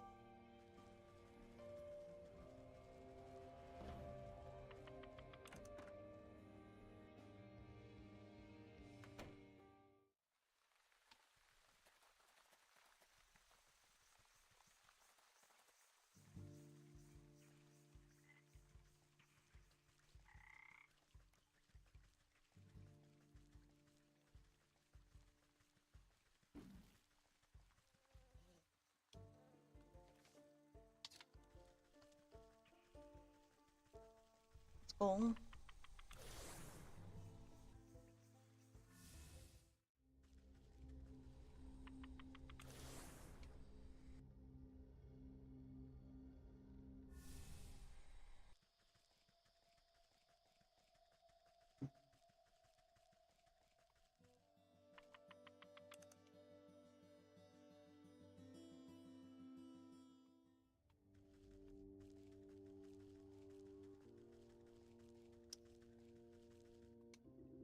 Pull up your head and at the side of you. So pounding the ground excitedly. Most excellent. Business the present spirits batch. It's the captured souls I've asked for. No small task. I can tell you that. That's what you plan on doing with them. Oh, listen that. Nothing you must concern yourself with. What's important is that you are one step closer to fulfilling your contract with me. Let's go ahead. Place them in the trend there. I'll take care of the rest. Go check the head of your scar. Relief at the back of the room. Breathing in a horrible way that no boat should. As you bring the stuff very close to the carved stone relief in the wall, it spontaneously bursts into flames in your hand. Burn away until only the harsh red stone remains. Stone zips out of your hand and straight to the sock of the wall, buzzing like some angry insect. You're buffeted by the flash of the bear's wrath. Drunken roaring, cowering bodies, splintered wood, smell of honey. As with the first, the mummified husk of the leech turns to ashen as you bring it closer to the wall, leaving only a glowing orb in its place. Images of the leech slithering in your mind, the prick of a needle, the drip of draining fluids, soothing words, rest sleep. Prismatic colors flash through your head. Thought of the snake, secrets lapped up by forked tongue, whispered beneath the sound of festivities. The ox brings with him the overbearing heat of a midday sun, the salty tang of sweat in the soil, suffering, sacrifice, solitude.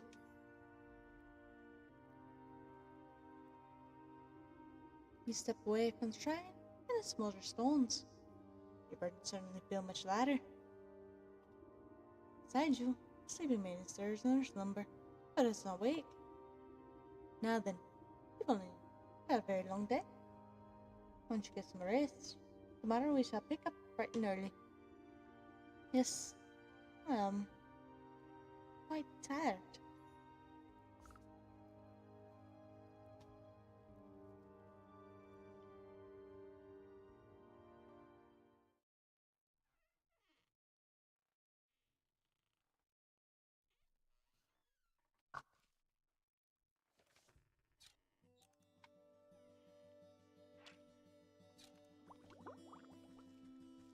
Let's go to the outside.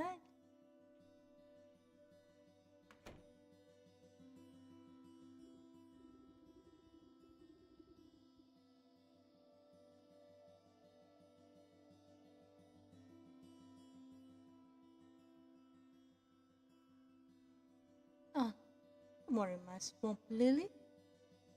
I trust you slept well. Like the dead. You stretch out your back. You don't sound like snapping twigs. Well, not time to dilly-dally. Since the next 4 souls are on the list, you must travel east, out of the forest into our civilization. Ugh, I hate crowds. Well, it can't be helped. You want to seek out 3 souls? These souls. In the village, the market, the rocks, and the graveyard. Graveyard might at least be a reprieve from the shattering townsfolk. Alright, go. I'll bring you your souls. You seem much more reasonable today. Never change your heart, perchance? These next 4 are anything like the last. I guess what's coming to them. I'm glad we reached an understanding.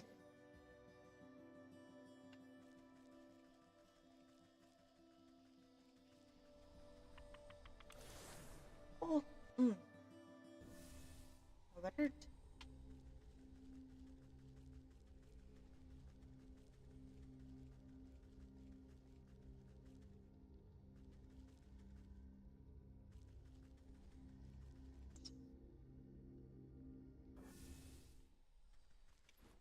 As soon as the centerfold.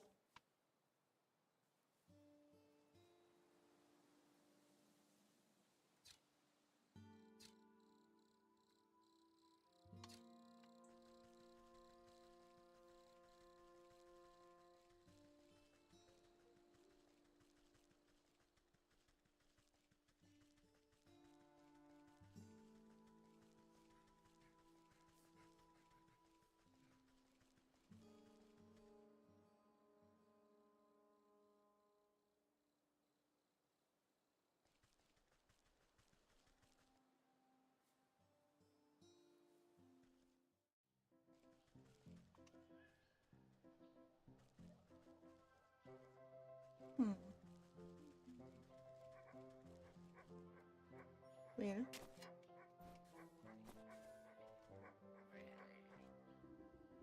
sanctuary little dog tent. Frantically, the town got his attention.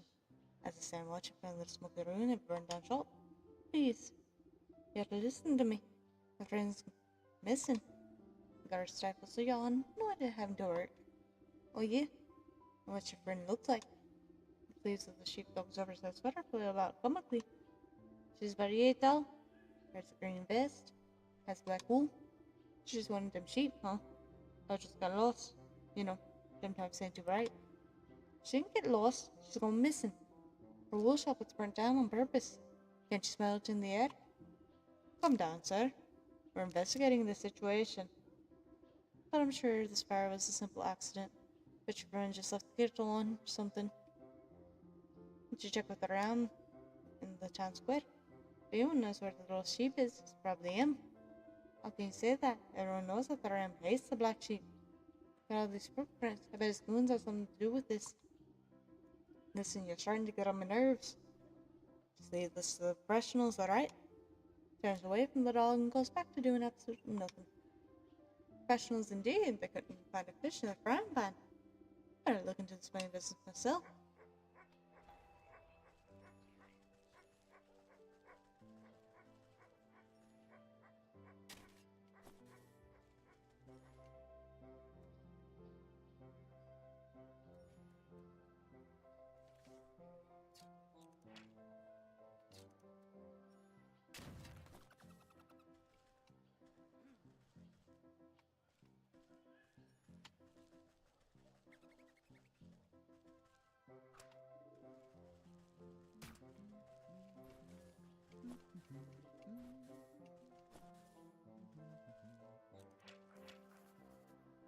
Skeleton key.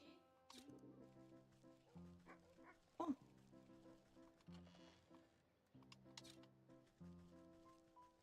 How buttered.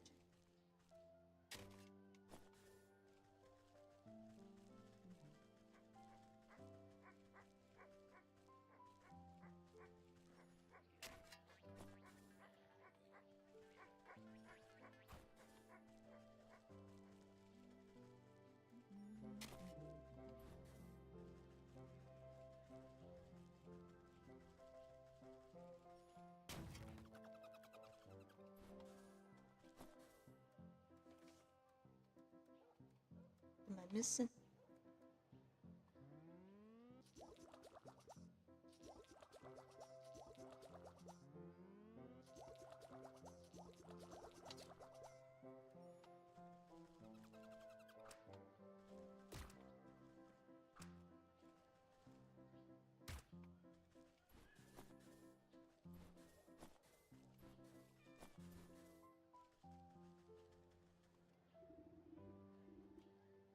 First glance, this looks like a neglected shack. Long ago fallen into disrepair. But your canny gaze reveals it's constructed to be beyond the ravages of time. Standing overlooked, yet constant until properly disrupted. Running your nail along the grain, find the nailed up boards. Appears to be just the disruption I was waiting for.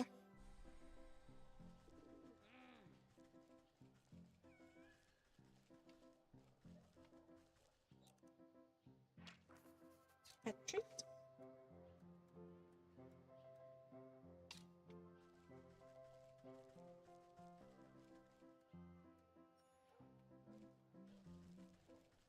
Hmm.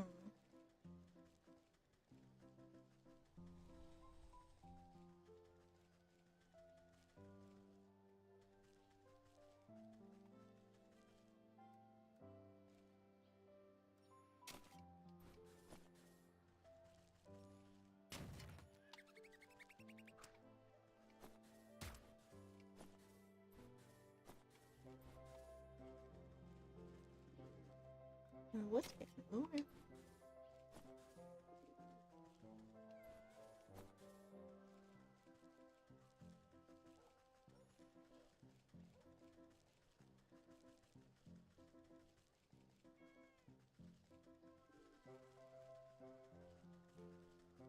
All the cats.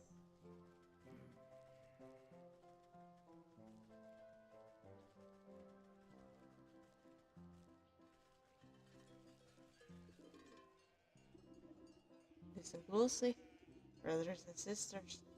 Miss Butter will proudly for the world that plain is best. That's right, plain wool is the best wool. All these outlandish colors and head-splitting patterns do nothing but confuse and enrage the senses. That are product of misled individuals. And as we all know, individuals are weak. Only the united are strong.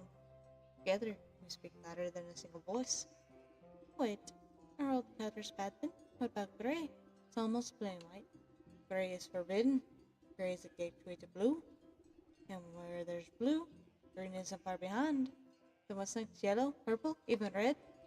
Oh no, anything but red? No. Always remember, colors lead to discord, to chaos. And with chaos, the wolves will come for us all.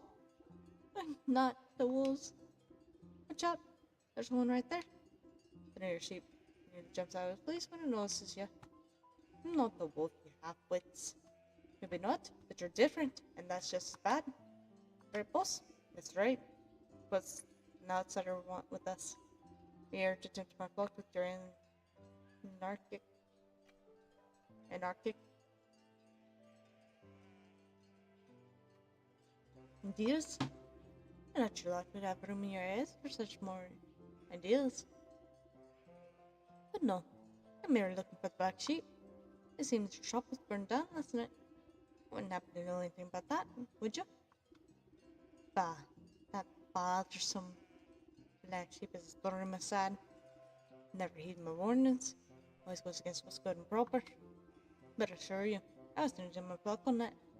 I had nothing to do with her disappearance. How little sheepdog begs to differ. Says you've always had it out for black sheep. I'm inclined to blame him without your prattling. As a slander, you have no proof of any wrongdoing. For all we know, she may have just left the kid alone.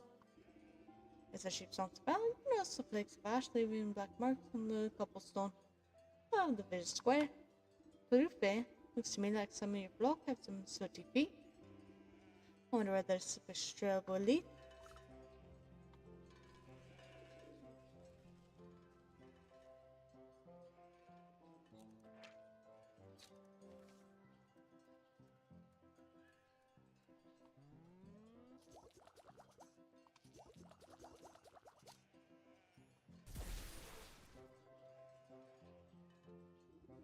Sprinkled the revealing powder all over the cobblestone.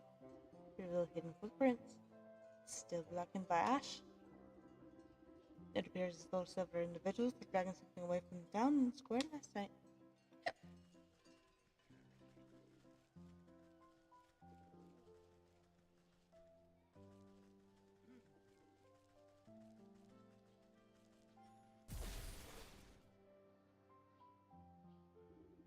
The struggle must have occurred here. Found remnants of a burlap sack, and some scattered fistfuls of wool. The footprints leading away looked to be moving at great speed, like someone was being chased.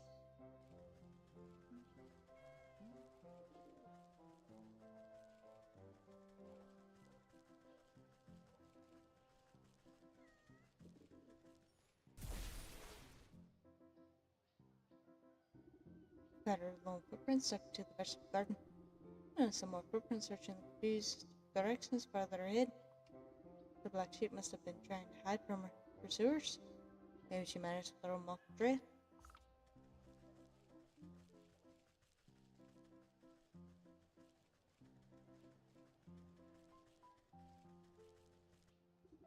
After following the ashen trail through the black streets, you come to a dead end. Only your only company is some gargoyle squatting atop a bin corner. He stands on your tiptoes to examine the great carved stone demon closer, noting the lovely scarf fiddling around the neck. What a fine garment. I could do with a new one. Starting to get chilly. Hope it hasn't got any purple on it. As you reach to unwrap the scarf, the gargoyle's eyes swivel to the sockets, sound like two grinding millstones. Excuse me, I'm quite fond of the saving an excrement, actually. There's a touch of authenticity to the whole ensemble, don't you think? Oh, I beg your pardon. I didn't realize I was speaking to a watcher. A watcher. I thought that no one ever comes to watch me. I'm handcrafted from the finest blocks of artisanal granite. So masterfully chiseled that it came to life. Nothing on this earth beyond this great claim to be than I. And yet, day after day, I sit up here. No one gives me so much as a passing glance. Well, maybe if you cleaned up once in a while. Oh, hush. I don't need to take fashion tips from you. And besides, you don't look up to me because of this fabulous scarf. I meant it.